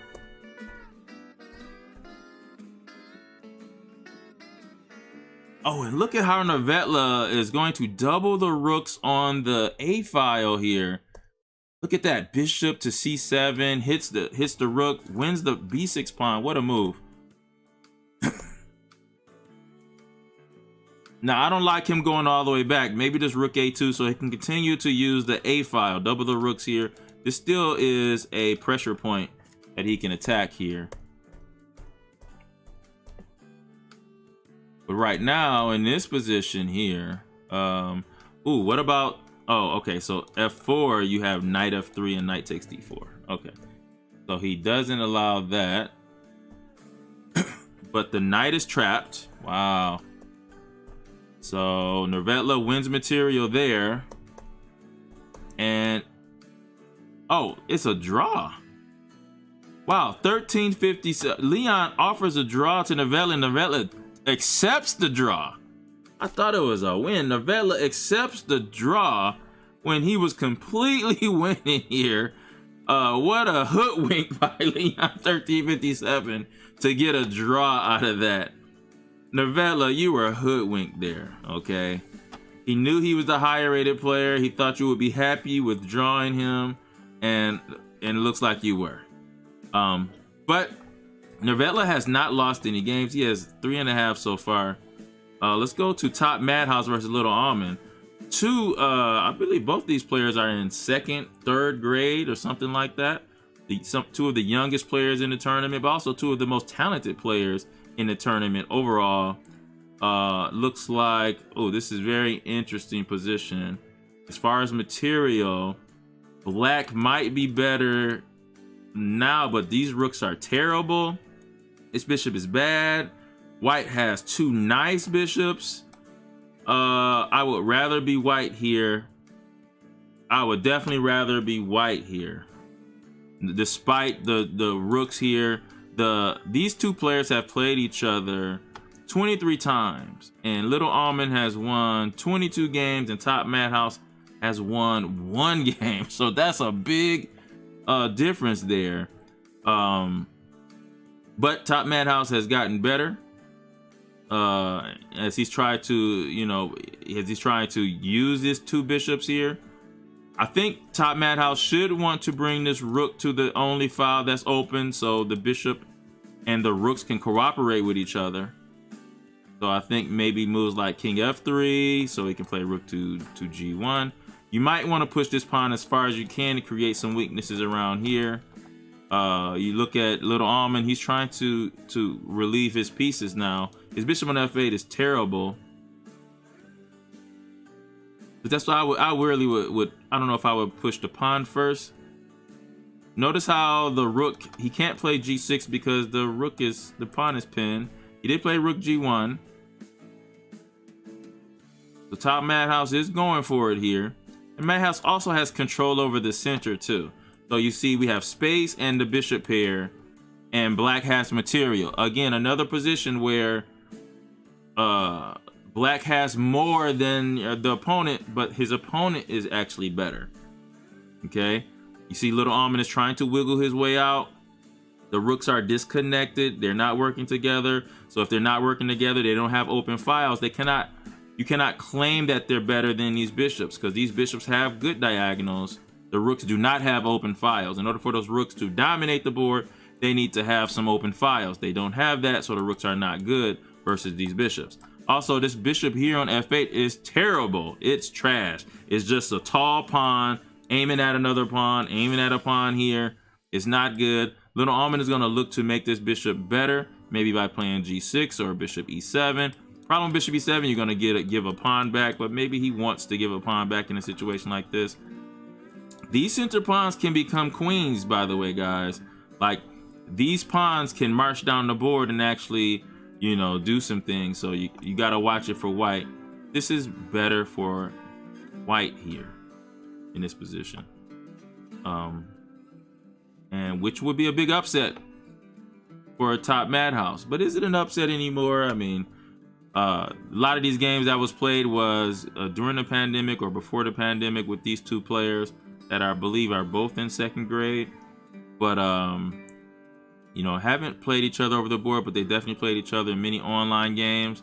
I know Top Madhouse is a first board of a state championship winning team. So it has that experience, been playing some games recently, and it looks like it. It looks like it. And look at the time that Top Madhouse is taking to, which means, I always say, the most dangerous thing in chess is when Top Madhouse takes time.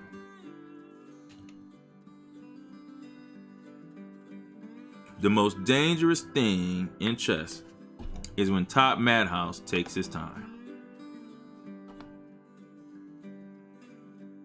And it looks like he's taking his time. So this could be a problem. All right. My bad. Let's check the chat here. Sujay says, what about C5 or C4? C5 or C6 here? Hold on, Sujay. Let's go back to that game. You must be talking about the Top Madhouse game here. Yes, for sure. Sujay, you could play C6. The bishop still keeps this diagonal on B3. And the problem is, yeah, you play D5 trying to shut the bishop out. You might get take here. The bishop does come back to life a little bit. Ooh, but there's also an E5 move, and you don't really want the pawn to make it to the square E6. That pawn is going to start to become just as valuable as a piece because it's going to become a pass pawn at that point. Remember, pawns can go pass, so C6 is a good move to play, but after bishop to B3, the problem still exists. The pawn on D6 is still blocking the bishop here on F8. If you want to unblock the bishop, then these pawns are going to start to roll down the board. and become big time threats.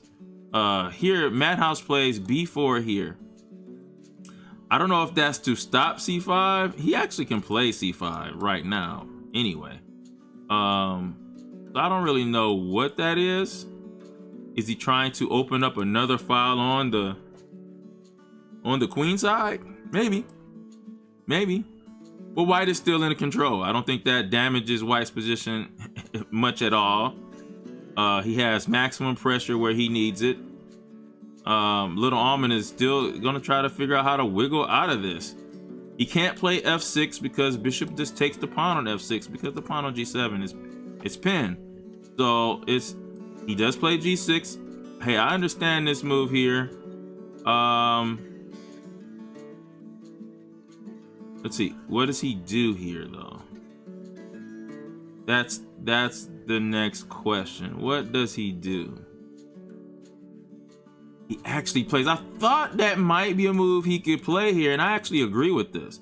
It stops the bishop from going to e7. This pawn is still stuck on d6. Yes, he can get the bishop outside the pawn chain by going here, but what is he aiming at?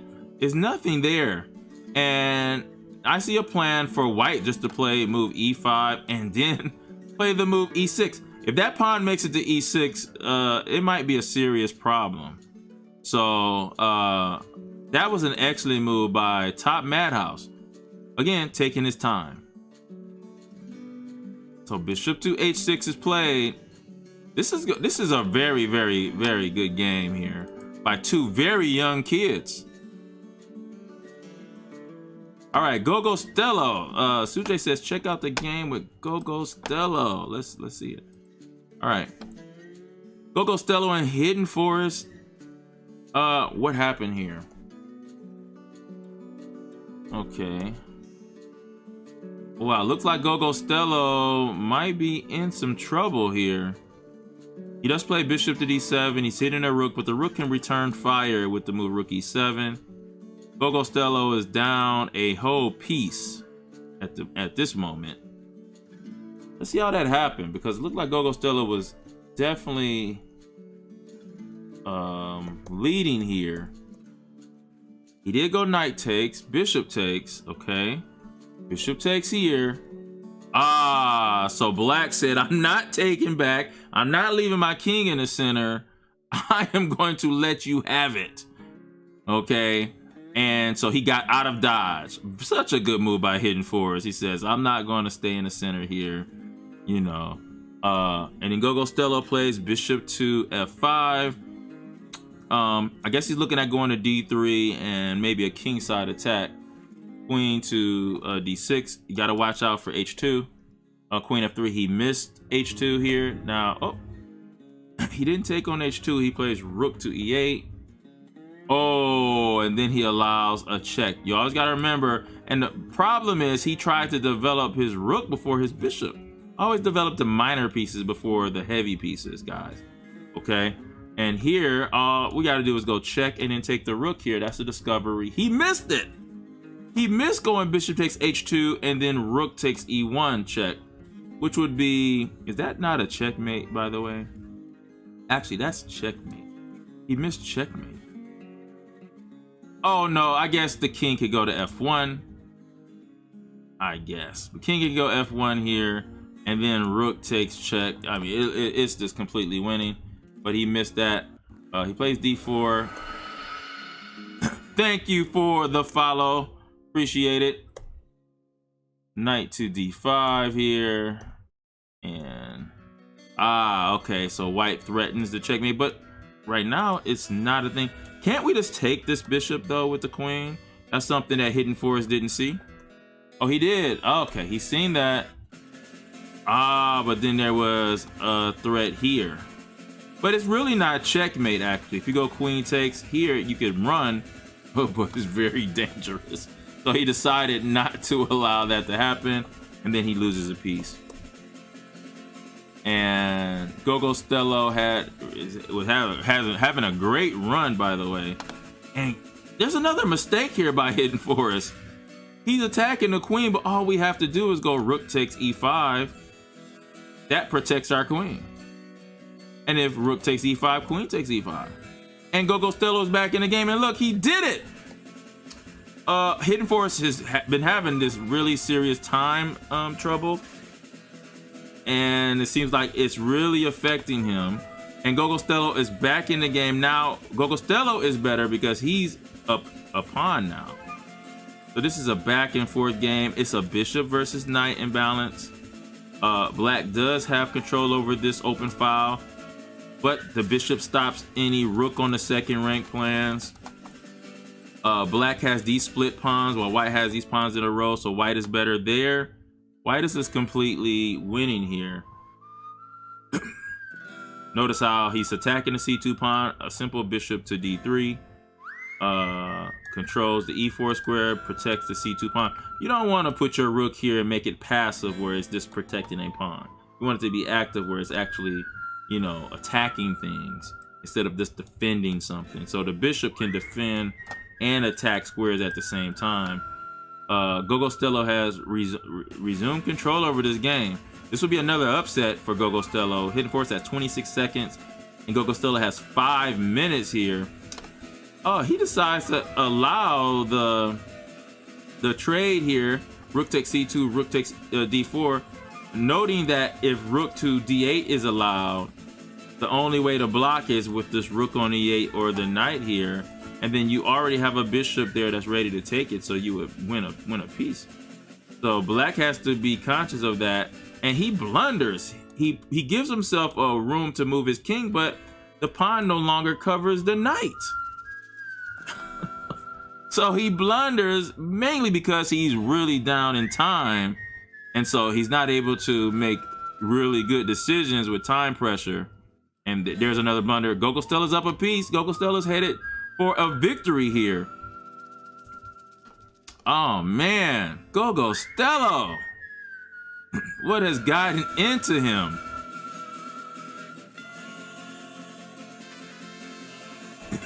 All right, let's see.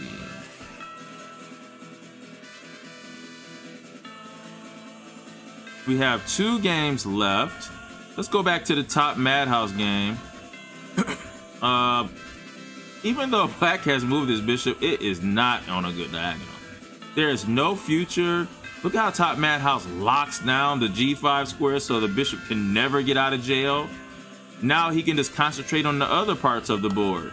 There's light square pawns here. He's controlling the d4 square here. There's not many open files for the rooks to operate in.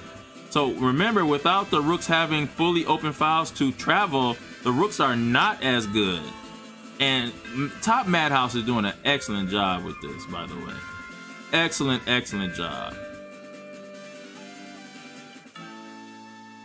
But that being said, is this enough to win for white? I believe if anything, he's gonna have to open up lines here for his only rook here. The problem is once you move the rook away, actually no, there is no problem here.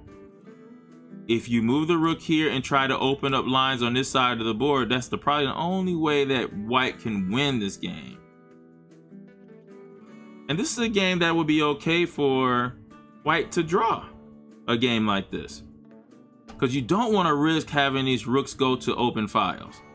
So you have to be very careful on opening a file in this position. I like to move a4. It doesn't open up a file. And if we want to open up any file, we would love to open up the A file because Black just can't bring the rooks to the A file at all. Notice how the bishop cuts here.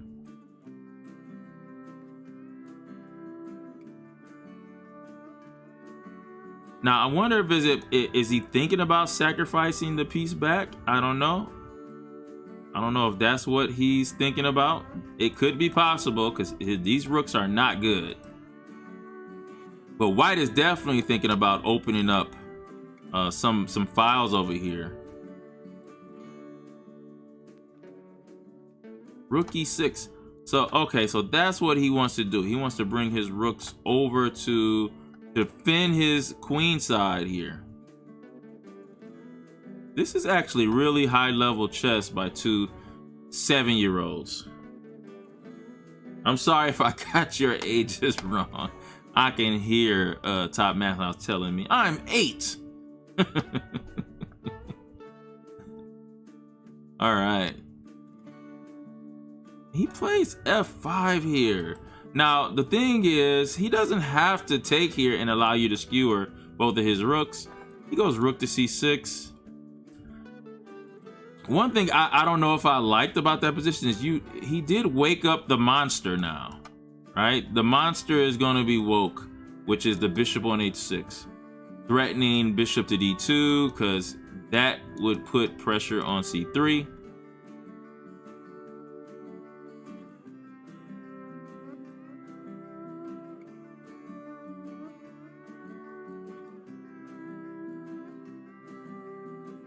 Yep, bishop D2 is the move that is probably threatened here. And once that happens, you're able to break down this pawn structure. These rooks are going to start to run wild, and things are going to be very, very different. Okay, so he played the move A5. And Little Almond is looking like he's wiggling out. Look at what he played here. He hit him with question 3. One thing about Little Almond, he knows his 3 questions. Attacking a piece more times to protect it, and now he's going to be able to take that pawn. And question is, do we trade? I mean, if you move the bishop away, the pawn on B4 will be hanging. Now this bishop is pinned here. One good thing about white, he does have a better king. So he can probably go here to like king F4, bring his king to E5, put pressure on the pawn here.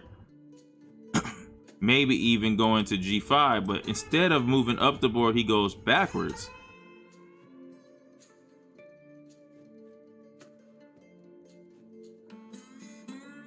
Rook check here. Is he okay? So he attacks the rook here. Where does this rook go? He could go to F3. I mean, I'm sorry, C6. He does. Look at the hanging pawn here. We're gonna have to play something like, he goes to try to open that up. But he doesn't. He doesn't pay attention to that. Does he take here? Yes, he could take with the B pawn here. This rook is protecting the A6 pawn. Oh, what did he do?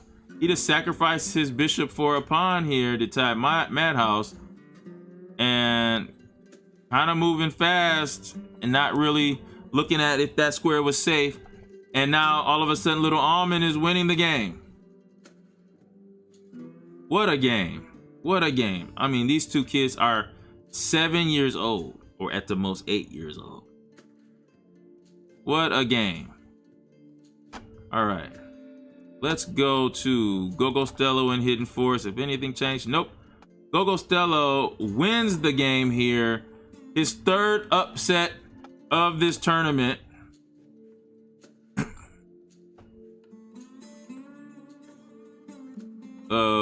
Wow, Gogo Stello is, wow.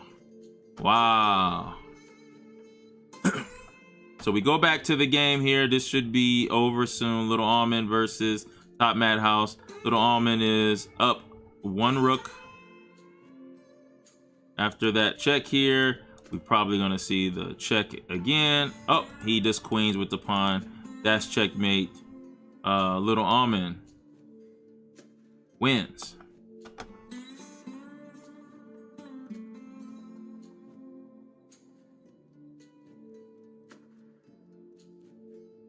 Okay.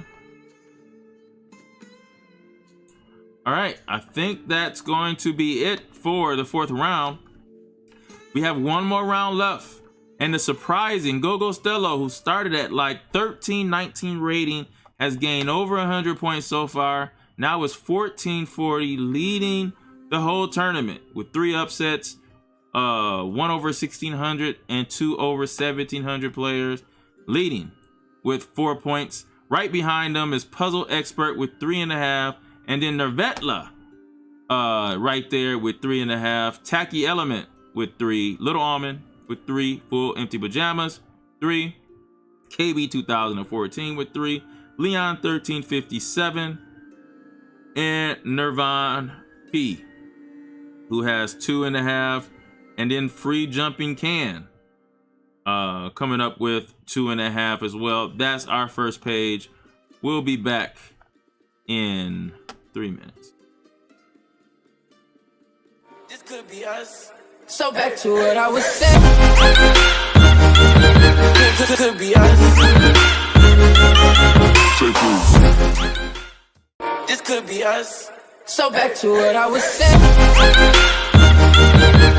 Could be us. This could be us. So back to what I was saying. Could be us. This could be us. So back to what I was saying. Could be us. This could be us. So back to what I was saying. Could be us. This could be us. So back to what I was saying. Could be us. This could be us. So back to what I was saying. Could be us. This could be us. So back to what I was saying. Could be us. This could be us. So back to what I was saying. Could be us. This could be us. So back to what I was saying. Could be us. This could be us. So back to what I was saying. Could be us. This could be us. So back to what I was saying. Could be us. This could be us. So back to what I was saying. Could be us. This could be us. So back to what I was saying. Could be us. This could be us. So back to what I was saying. Could be us. This could be us. So back to what I was saying. Could be us. This could be us. So back to what I was saying. Could be us. This could be us. So back to what I was saying. Could be us. This could be us. So back to what I was saying. Could be us.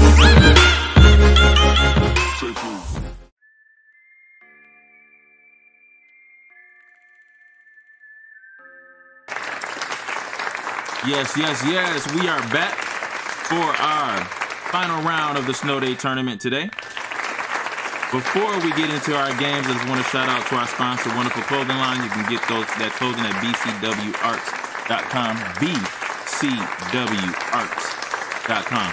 Also, shout out to the Michigan Chess Association. We have some tournaments coming up that I would really think you guys should sign up for. And so we're going to shout them out right here and show you the tournament list.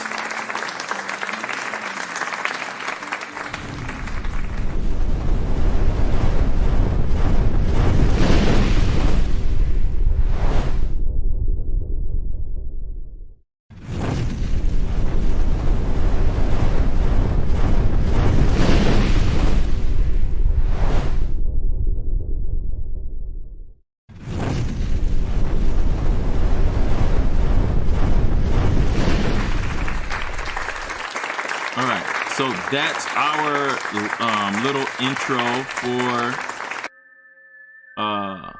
Michigan Chess Association, and I'm going to show a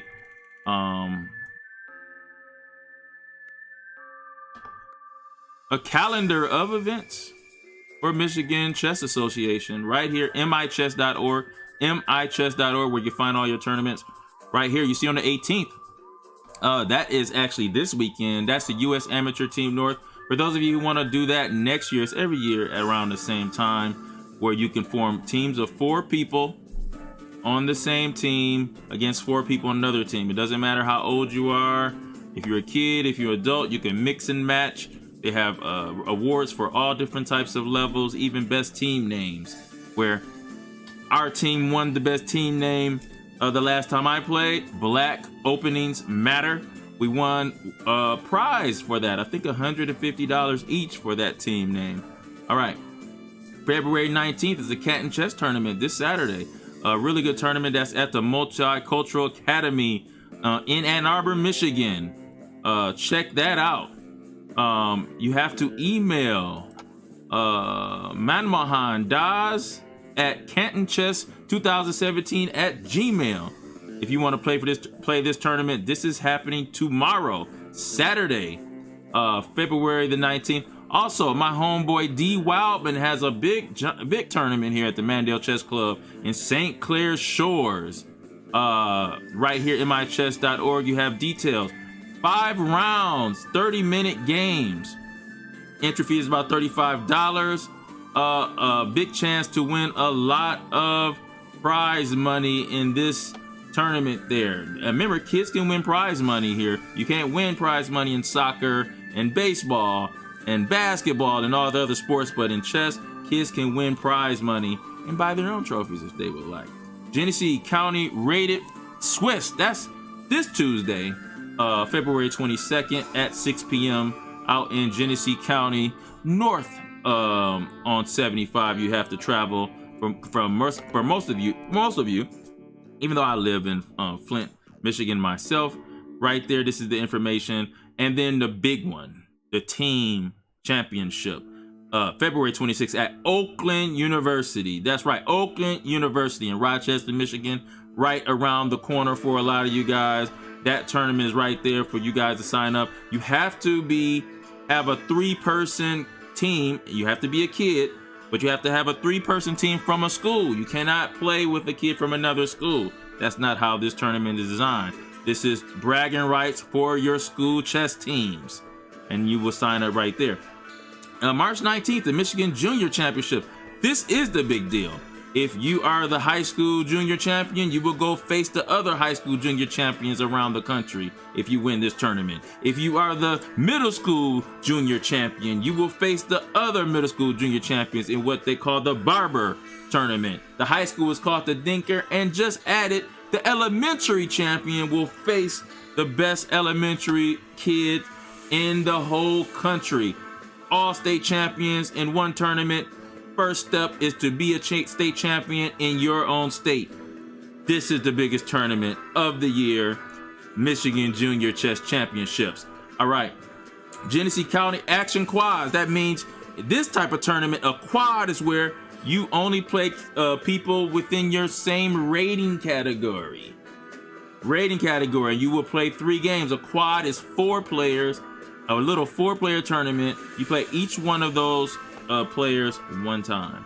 Grand Rapids Spring Classic. Grand Rapids has a chess center out there in Grand Rapids that I would like to get to, but this one is at the Northline United Methodist Church.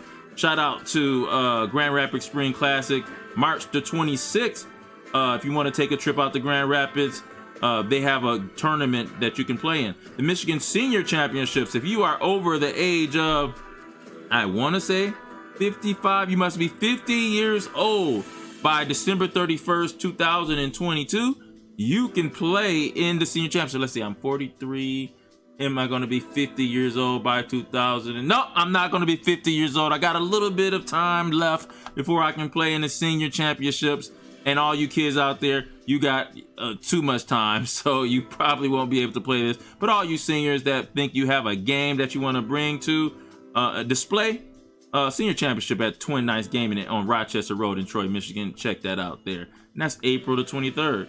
And it's a lot of tournaments here on this website, michess.org, michess.org. Shout out to Jeff Aldridge, our president of the Michigan Chess Association. and everything he does for chess, especially during this pandemic and the COVID-19 protocols. He made it so that kids can still enjoy the game of chess in person as long as we are safe. So we got to give a shout out to Michigan Chess Association. All right, back to the games now. Back to the games.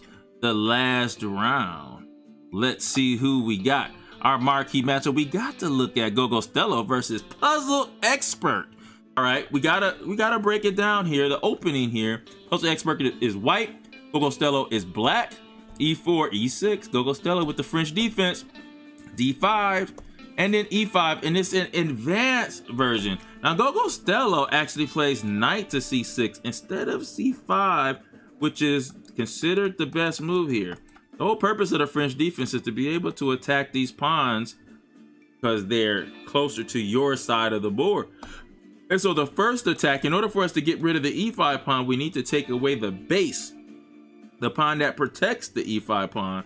So we first want to go C5, attacking this pawn, then white should play C3, and then we play knight C6 so that we put two pieces, a knight and a pawn, pressure on the D4 pawn, and then queen can also join in on the attack. And then this knight could even go to F5 and join in on the attack as well.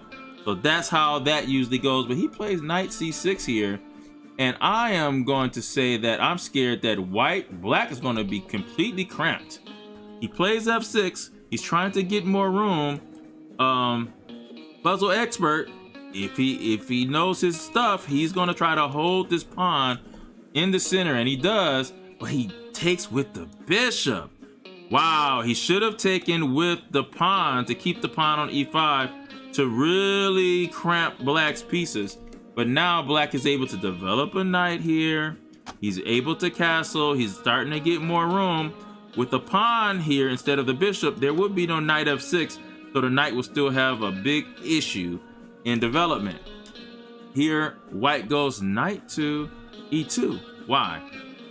Maybe he wants to play C4 or C3. He's gonna swing the knight to G3, I guess. Or maybe even to F4. I don't know. But Gogostello castles, and now it's Puzzle Expert's turn. He's taking his time. The big imbalance in this position is we're gonna look at pawn structure. There's a backwards pawn here. A backwards pawn is a pawn where the pawn has left it behind. So this pawn can't be defended by another pawn. It is supporting the pawn in front of it, and a backwards pawn is only, now we talk about the positive. The backwards pawn is only weak if it's on an open file, right? This is an open file. Coach, but there's pieces on that file. It's not open. Nope, the definition of open file is a file that does not have your pawn on it, right? It could be half open, which this is because it's half open, which is good for white, not good for black. Or it can be fully open, where there's no pawn for either side. But the rooks should go to open files because it's easily open by the pieces, because the pieces can move out of the way. Pawns cannot move to the side. So that's an imbalance. That's a difference. And since this is a backwards pawn and it needs a defender, this bishop is bad because these center pawns are on the same color as this bishop. So here's a bad bishop here.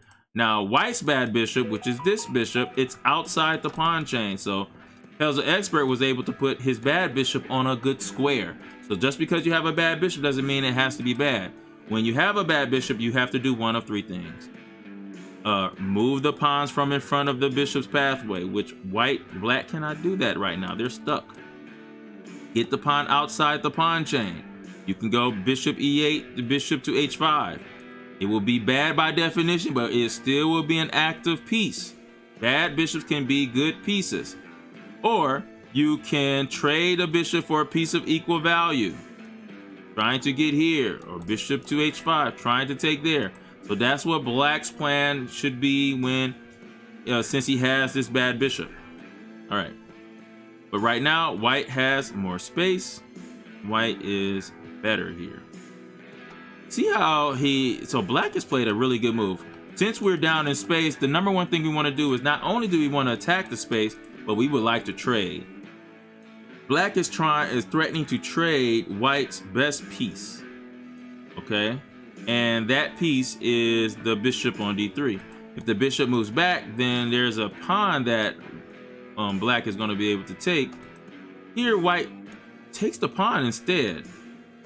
I don't know if I like that, because black can actually now, there's no problem with the backwards pawn anymore. And then all he has to do is take with the pawn. And now the bishop on e6 is much better piece here. Gogo Stello has wiggled out of his difficulty with black. Wow.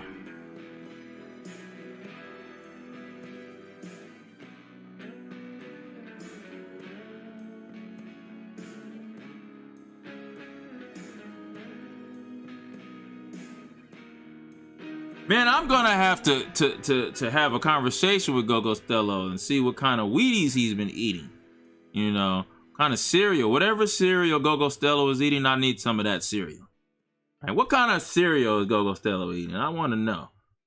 I think we already had a conversation about this, how nasty grape nuts are. Kids, if you ever get cereal, don't ever eat any grape nuts. Grape nuts are so nasty, kids. It looks good. It tastes bad. Okay? Looks good, but looks are deceiving. But we know Gogo Stello wasn't eating grape nuts. I wouldn't even, and even if grape nuts made, you know, hey, even if grape nuts gave you a higher rating if you ate it, I still couldn't do it. I still couldn't do it. Bishop to b1. I like how white is trying to keep the pieces on the board as much as he can. Still, there's a bad bishop, but the bishop isn't as bad as it was before. Bishop g4 looks like an excellent move in this position, actually. But he goes bishop to b1. I think he's going to play a3. And then this knight is going to have to find his way back home here, to a6 or to c6. This is a really, really good matchup between Puzzle Expert and Gogo Stello, who I think, no. Puzzle Expert has a higher rating over the board. But Puzzle Expert is actually one of the lowest players that Gogo Stello has played in this tournament. He's already beat a 1600 to 1700s here. Puzzle Expert also has had some pretty good victories as well, but this is our marquee matchup. I think whoever wins this wins the championship. But let me go around the world here. We have 6 more games left.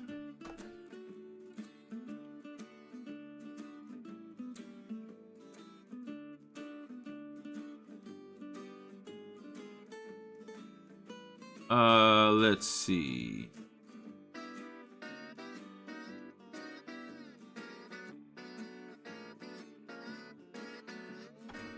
So if Gogo Stello, who's playing Puzzle Expert 3.5 here, oh, there's possibilities because Gogo Stello is also tied. Oh, Tacky Element has won his last game, but he only finishes with 4. Bullets Pajamas has won last game, that's 4. Gogo Stello wins, he's just champion. But if he loses here, it's going to be a big tie. And Gogo Stello looks like he has... Oh, so Navetla has just beaten Little Almond. Wow. Just beaten Little Almond. So that gives Navetla 4.5. So Gogo Stello needs a half a point because it's tie breaks. If you see this number here, that's the tie break. It's better than Navetla's. If he just gets a draw, Gogo Stello should win the championship. It's still possible for a Puzzle Expert to win a championship. So this is all about, this game is the championship here. This game here. This is it. And this is our last game of the day. Whoever wins this will win the championship. I believe if Puzzle Expert gets a draw, Puzzle Expert will also win the championship. Gogo Stello. Draw. Puzzle Expert needs to win. Needs to win the championship here. Let's go back again. If it's a draw, Gogo Stello has 4.5. Puzzle Expert has 4, so that's not good.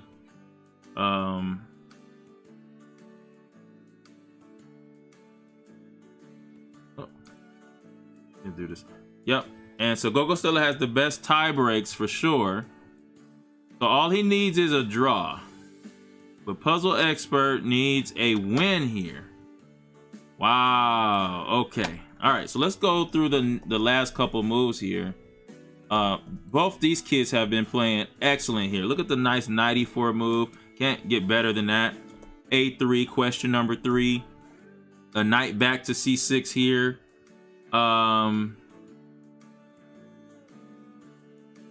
What's next? He goes bishop to A2 here. Now, this is a nice move as well.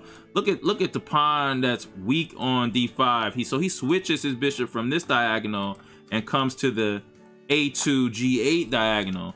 And then after the move knight E5 here, he could go ahead and go bishop check first before even thinking about taking here. Ooh, actually bishop takes D5 and knight takes E5 is threatening knight F7.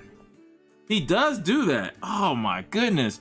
Puzzle Expert is, I think, winning this game at this point, which would be a big upset. But Gogo Stella has came back in many games he's been losing in this tournament so far. Wow. So he could actually play something like knight takes E5, threatening knight F7. He could go bishop takes, but it doesn't have as much attacking power as knight takes E5. But he went bishop takes there. Oh man, I don't like that move there. Knight takes E5 would have had a double threat of you still attacking the knight on E4 and you're threatening knight F7. But here, I think that, I guess white is just up a pawn here. That's it. But Gogo Stella has the pair of bishops. And so these bishops in this position is kind of open. Remember, bishops are good in open positions. And they're really good on diagonals where their pawns don't block their pathway. I do see that Puzzle Expert has this attack on his rook, though. So, that is an attack on that rook here. But after knight takes F3 check, you're gonna have to deal with the check. Yeah, see the other way, it was just, you know, he could have just played knight E5 and everything would have crumbled here. So that was a big mistake there. White is still better, but it's not as big of a lead as it would have been if knight takes E5. Gogo Stella is thinking here that both of the players have around the same amount of time. This is for the championship, guys. Oh wow, so he goes knight to C6 here.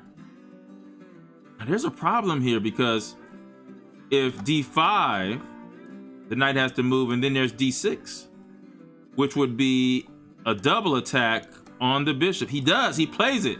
D5 here.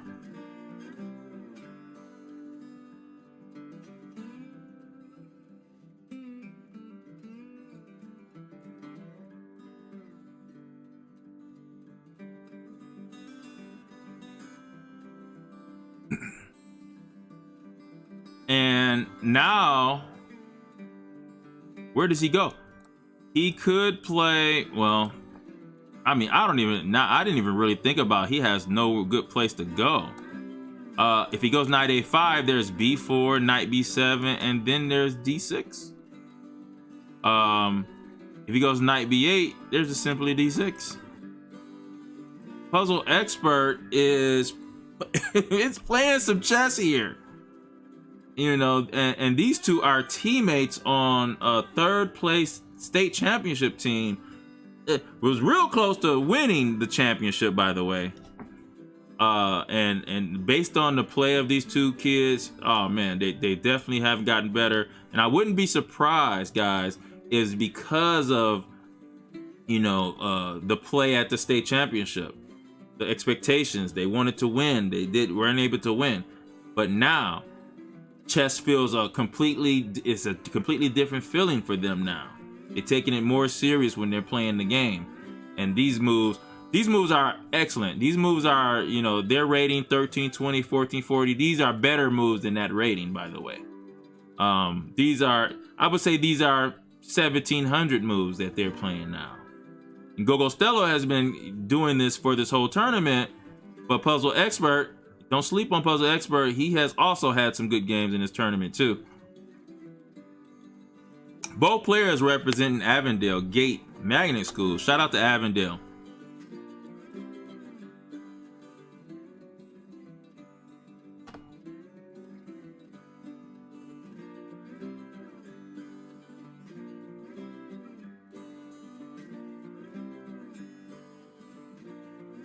All right, so after, oh, but wow, he pushes the knight to the rim, but then he plays this move, bishop to b1. He totally missed the fact that he could play d6 right here with initiative question 3 and question 3. That was the 3 questions. And I will say he did move very fast here without really thinking about it. Now, I know why he did this. He wants to really put pressure on h7. Problem is, as soon as you go queen d3 or queen c2, he just can play bishop f5 and stop any attack on h7.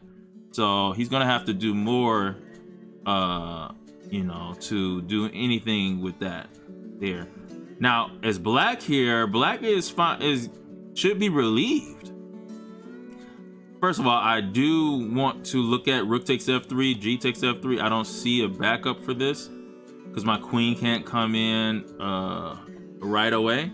But I wouldn't be opposed to moves like bishop to d6, taking this long diagonal. That way, after rook takes, pawn takes, I might entertain the move queen h4, even though I know knight g3 stops the checkmate threat. So, and my knight is out of play here. I might want to bring my knight back into the game. I can do it. You can't do it on c4. This would be a big mistake. You would have to go knight to b7 and maybe go to d6 or c5. If you go knight c4 trying to go to d6, the problem is the knight is hanging on c4, and then all white has to do is threaten checkmate and the knight. You can block the checkmate, but then the queen takes the knight, and now that'll be a big blunder. So the knight, you always got to watch out when you're putting your pieces on squares that are not protected. So can't go there. All right, but the knight can jump to b7, even though this square is not protected. I don't see a way that white can get to it at this point. But you do want that knight to come back into the game. Gogo Stello is thinking here. He has the bishop here. I think he's in a good position. He's had to just improve his position, all his pieces, make sure they are maximized and has as much square control as possible. And Gogo Stello will be completely fine. Down a pawn, but has the pair of bishops. That makes up for being down the pawn if you can use the bishops in balance. Putting those bishops on diagonals where pawns don't block their pathway, those bishops are going to dominate. As Puzzle Expert is thinking here. Oh, wow. Black did play bishop g5. This is surprising. You're giving up one of the bishops here. There is no mate threat here. There's no reason to trade. Remember, black is down material. You usually don't want to trade down material. If anything, he could have played bishop to f6, which attacks the b2 pawn. Of course, queen c2, threatening mate could be an issue. And then, or bishop d6. But trading the bishop, allowing a trade of knight for bishop when you have this bishop, knight is on the rim here. You're down a pawn. Not the best decision here. Queen to d3 is played here. Now, this also isn't the best decision for white. Bishop f5 stops any attack, but not only does it stop the attack, it actually attacks white's queen, and white's queen is going to have to move to another square. So bishop f5 should stop that. Now, I wouldn't want to play g6 because all you're doing is weakening up your king there, right? So if you play g6, he just go knight takes g5, queen takes g5, and look at the weak dark squares all of a sudden. So you don't want to do that. I think bishop f5 is the best move here. All right, so what does he play? He does play bishop f5, and then there you go. The move queen to c3. Queen takes d5 is played, so Gogo Stello gets the pawn back. And there could be some shenanigans here, but what about this piece you gave up, right? Oh, white does take that piece. Bishop takes b1. Rook takes b1, and now white is just up a piece. Oh, whoa, whoa, whoa, whoa, whoa, whoa, whoa, whoa, whoa, wait a minute. Hold on. I'm sorry. Did Gogostello plan this? Because after bishop takes, the queen has a discovery here. Wow, so what a combination, actually. If he planned that, that's amazing. All right, Puzzle Expert is still a fight. Now it's even as far as material. Now, if this is a draw, Gogostello wins. b4, wow, look at that. Knight has to go to b7. I don't know if I would have attacked this knight. I would rather the knight stay on a5, but it looks like he did that because he knew he was gonna win a pawn here. That's fine. Oh, this knight is running out of squares. We don't want to play queen d5 here because a rook can attack our queen here. Don't want to do that. We might have to play like rook b8. I don't know if I like the fact that he chose the back rank, but maybe he wants to come out to f4 here with his knight.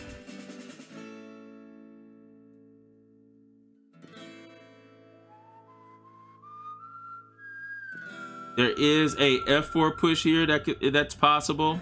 He does play it. Question number 3, attacking a piece of greater value. But then black can play queen to b5, attacking a piece of greater value as well. So you have to worry about that.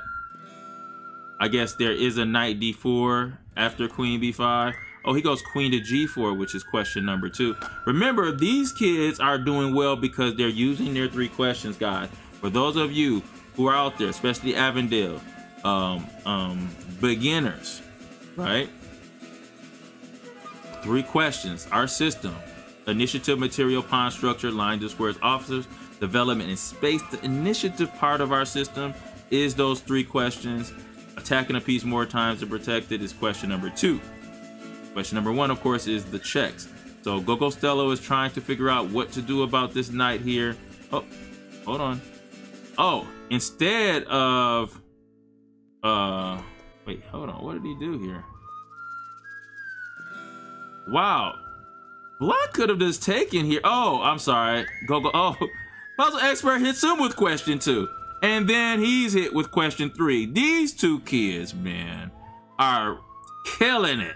They are killing it with what they're doing here. So now, queen is being attacked, and the knight is being attacked here. He has to figure out a way that he could defend his knight. He can go queen d2. Queen to e7 would lose to, well, you know what? It won't lose because you do have rook a to e8. But if you just move like, oh, you know what? That would lose because there's no way for him to keep the attack on the rook on f8. So queen e7 is a no-no. So he does play queen d3. Okay, so I didn't think about that. So then we probably gonna anticipate the move rook d8. And then after rook d8, maybe he's thinking on playing queen a6, hitting the a7 pawn, keeping the knight protected. There is a problem with rook d2, right? Rook d2 is a problem here. So let's say rook a to d8, queen a6, rook d2 hits the knight twice. But then you have to go knight g3 because you don't want to pull the knight anywhere else because there will be queen takes g2 checkmate. So knight g3 stops the checkmate and improves the knight. This is going to be something Gogostello is going to have to see. 239 to 142 as Gogostello is on the clock here. Remember, this is 15 minutes with 5-second increment. There goes rook a to d8. I anticipated, because it matters where you move the queen. You can go queen c2, maybe to stop rook d2. Queen a6, it does keep pressure on the pawn here, but you don't have to do that. I wouldn't play. He does play queen c2, stopping rook d2, stopping question number 2. That makes a lot of sense. Notice this knight, he wants to get this knight into the game, but he can't go knight g5 or knight e5 because of the Steinitz rule. What's the Steinitz rule? Steinitz rule was named after the first world chess champion in the world, William Steinitz. He thought the best way to control the knights is to stop their advanced squares. And if you do that, you take away the knight's effectiveness and that's the way a bishop could be tonight, or a knight could be tonight if you just take away those squares. So this pawn is stopping this knight from going to advanced squares, so that's considered the Steiners rule. Notice how white is hitting him with question number 2, attacking a piece more times than protected. Now we could protect this again with maybe this rook, but me personally, I think I would like to play knight to g3. So now my knight is no longer a worry for me. I don't have to protect it, and in the future my knight can hop to some better squares. So I like that move. Knight g3 was played. So now there's no rook e2 with question 2 or question 3 because the knight can take it. This is going to be a tricky move here. One thing that we could do here, we could try to play this move h5 and h4, making the knight move away here, and even h3. That can really weaken some squares around the king. He goes queen to h4. Why? I think he's planning to play knight to h6 and knight to g4. Problem with this move is after all of the initiative moves, all the 3 question moves that was played, this is the first move in a while that was a nothing move. It has no threat. White still has moves like knight to f5. That could be a factor. There's a hanging knight here, so queen f5 could be a worry. There's queen to, he does go knight f5 here.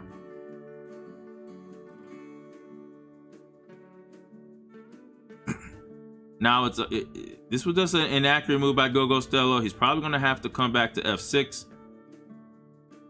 So he doesn't have to worry about any queen c3 attacking g7. He's got to redo it. But just to let you guys know, white has an extra pawn. It's still not easy to win this game here, especially under time pressure. Puzzle Expert now has 1 minute to Gogo Stello's 45 seconds. Man, this is a really good game, guys. What's going on, Nikolai Rosenkide? Queen d3, queen c2. Nikolai says knight e6 is good. All right. That's Nikolai Rosenkide. What's up?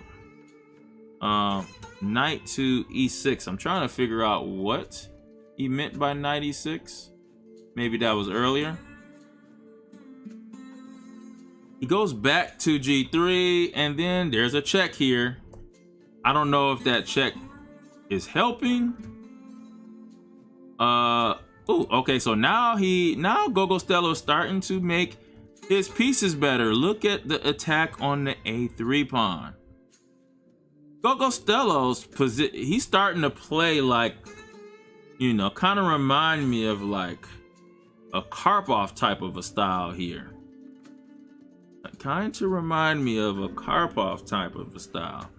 Getting his pieces all nice and just even, and attacking just weaknesses when he can. Controlling this open file here. Now, now that being said, there is a knight f5 fork that white just missed. That fork, there was a knight f5 fork of the rook and the queen. Now the problem is you can get out of it, because after knight f5, I'm gonna show you guys. After knight f5, all you have to do is go queen to c3. If you take rook, oh no, that still doesn't work. Queen c3 doesn't work. That would have worked here. 7 seconds for Gogo Stello. He goes queen to d5. Now he could have tried to play queen to e4. 15 seconds here. I gotta stay with it here. Knight h6 again. Knight e2. Knight to g4 here. Gogo Stello wants to go queen h5. Checkmate. Rook takes h3. Rook takes h3. Oh, he misses it. He misses it. Rook takes h3. He has rook takes h3.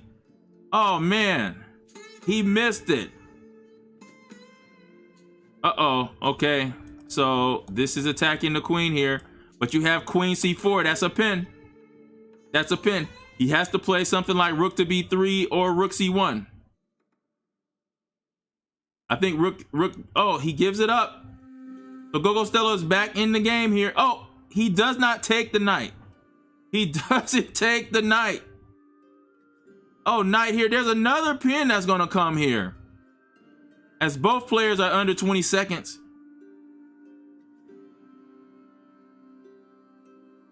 Rook to d8 could be coming. Oh, he had rook d3 as well. He goes rook g3. Wow, look at that here. Oh, and check here. What a tactic. What a tactic. And then he takes with check. But he has to watch himself. White is up a rook. Queen takes here. Queen takes. Look at the g2 pawn. Oh, what is he doing? This doesn't look good. Queen check here. Maybe it's not check. It's not checkmate. It's king g1, but is it a draw? Queen to d4. Oh, he takes back. If anything, Gogo Stelo should be trying to get a draw. A draw wins the championship. Puzzle Expert needs a win, and he is definitely winning here. Oh, and it's oh! He didn't check with the rook. Uh-oh. Maybe queen f check here. He's gaining more time. You probably have to block with the rook, maybe. Oh, you can't do that because rook f5 now. That loses the rook. And then queen takes g4 check. King has to go. Wait, queen has to block here. Oh, and this is going to be winning for Puzzle Expert. Wow. Puzzle Expert has plenty of time to find the win here. One thing he can't catch is the winning disease by stalemating the black king. But black has many pawns to move, so stalemate should not be an issue. That's the one thing, kids. Do not try to take all the opponent's pawns. And there it goes. Checkmate. Checkmate is on the board. Puzzle Expert has a big win in the end to eke out. And I think that gives him, wait a minute, but he's tied with Nvetla. Let's go and see who wins this championship. Nvetla wins the championship based on tiebreaks. He had an 11.25 and Puzzle Expert had a 10.5. Remember, the better your opponents do, the better your tiebreaks are going to be, right? And so that is your tiebreaks. Performance rating, Nvetla played like a 1773.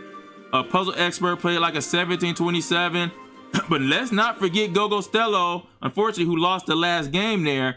Performance rating is a 1762. This was the best snow day tournament of all three. One of the best tournaments, online tournaments that I have witnessed. And I like it because I witnessed a graduation in skill for Puzzle Expert, Gogo Stelo. And I'm talking about the quality of the games, right? The quality of the games was terrific. And even Top Madhouse, you know, his play in the beginning as well. You know, excellent tournament here. The champion is Nvetla. Remember, I told you guys one of the most underrated competitors here in this tournament would be the Implodian Suje, and that is SR Nvetla 27. Congratulations, you are the Snow Day number 3 champion. Right behind him is Puzzle Expert with the silver trophy or the silver cup. Great play by Puzzle Expert to pull out that win and ruined it for Gogo Stelo, who played terrific up until even in the last seconds of that last round. Unfortunately, wasn't able to pull it out. Gogo Stelo, what a great tournament. The bronze cup for Gogo Stelo. Again, I'm going to shout out everybody who participated in today's tournament. SRN, Nvetla, our champion, Puzzle Expert, Gogo Stelo. Tacky Element comes in with 4 points. Full Empty Pajamas on the first board. He lost the first game, but won every game since. Leon 1357. Little Almond Alok Priyesh sneaks into the top 10. KB 2014 in the top 10, and then hitting for 1696. Also, thank you for participating. Witty Archer, Navan P, Chess Champion Vivon, what's up? Free Jumping Can, Roper 7, thank you, Roper. That's the captain. Top Madhouse, Luis Nava, 0915, what's up, Luis? Mason 16, Master Chess Mind, Joseph H17, what's up, Joe? Sivan, Shiva Shan, what's going on? Thanks for participating. Abdul Hakeem Azmi, thank you for participating as well. Next, Ruddy Walnut, Demian Lou 12, Ayara Up, what's going on? Dauntless 11, Smitha 06, and Rock Chess. I thank everyone for participating in our Snow Day tournament. Again, anytime we have a snow day, we live here in the state of Michigan. We know we're going to have days. There's going to be a lot of weather conditions. Might not be good for driving. Hey, hopefully I was able to provide some relief for some of the parents out there to get some work done on this snow day. That wraps it up for me. Thank you. Make sure you guys support the stream with the Implodian Chess at YouTube and Twitch and even on Facebook. Also, shout out to our sponsor, wonderful clothing line at bcwarts.com, and make sure you guys go to michess.org to see the next in-person tournament, especially with the skills that I see here today. I can't wait to see all the young ones play in the in-person tournaments coming up. You can go to michess.org to see those tournaments there. For all the Implodians, my name is Coach Bryan. Peace. This could be us.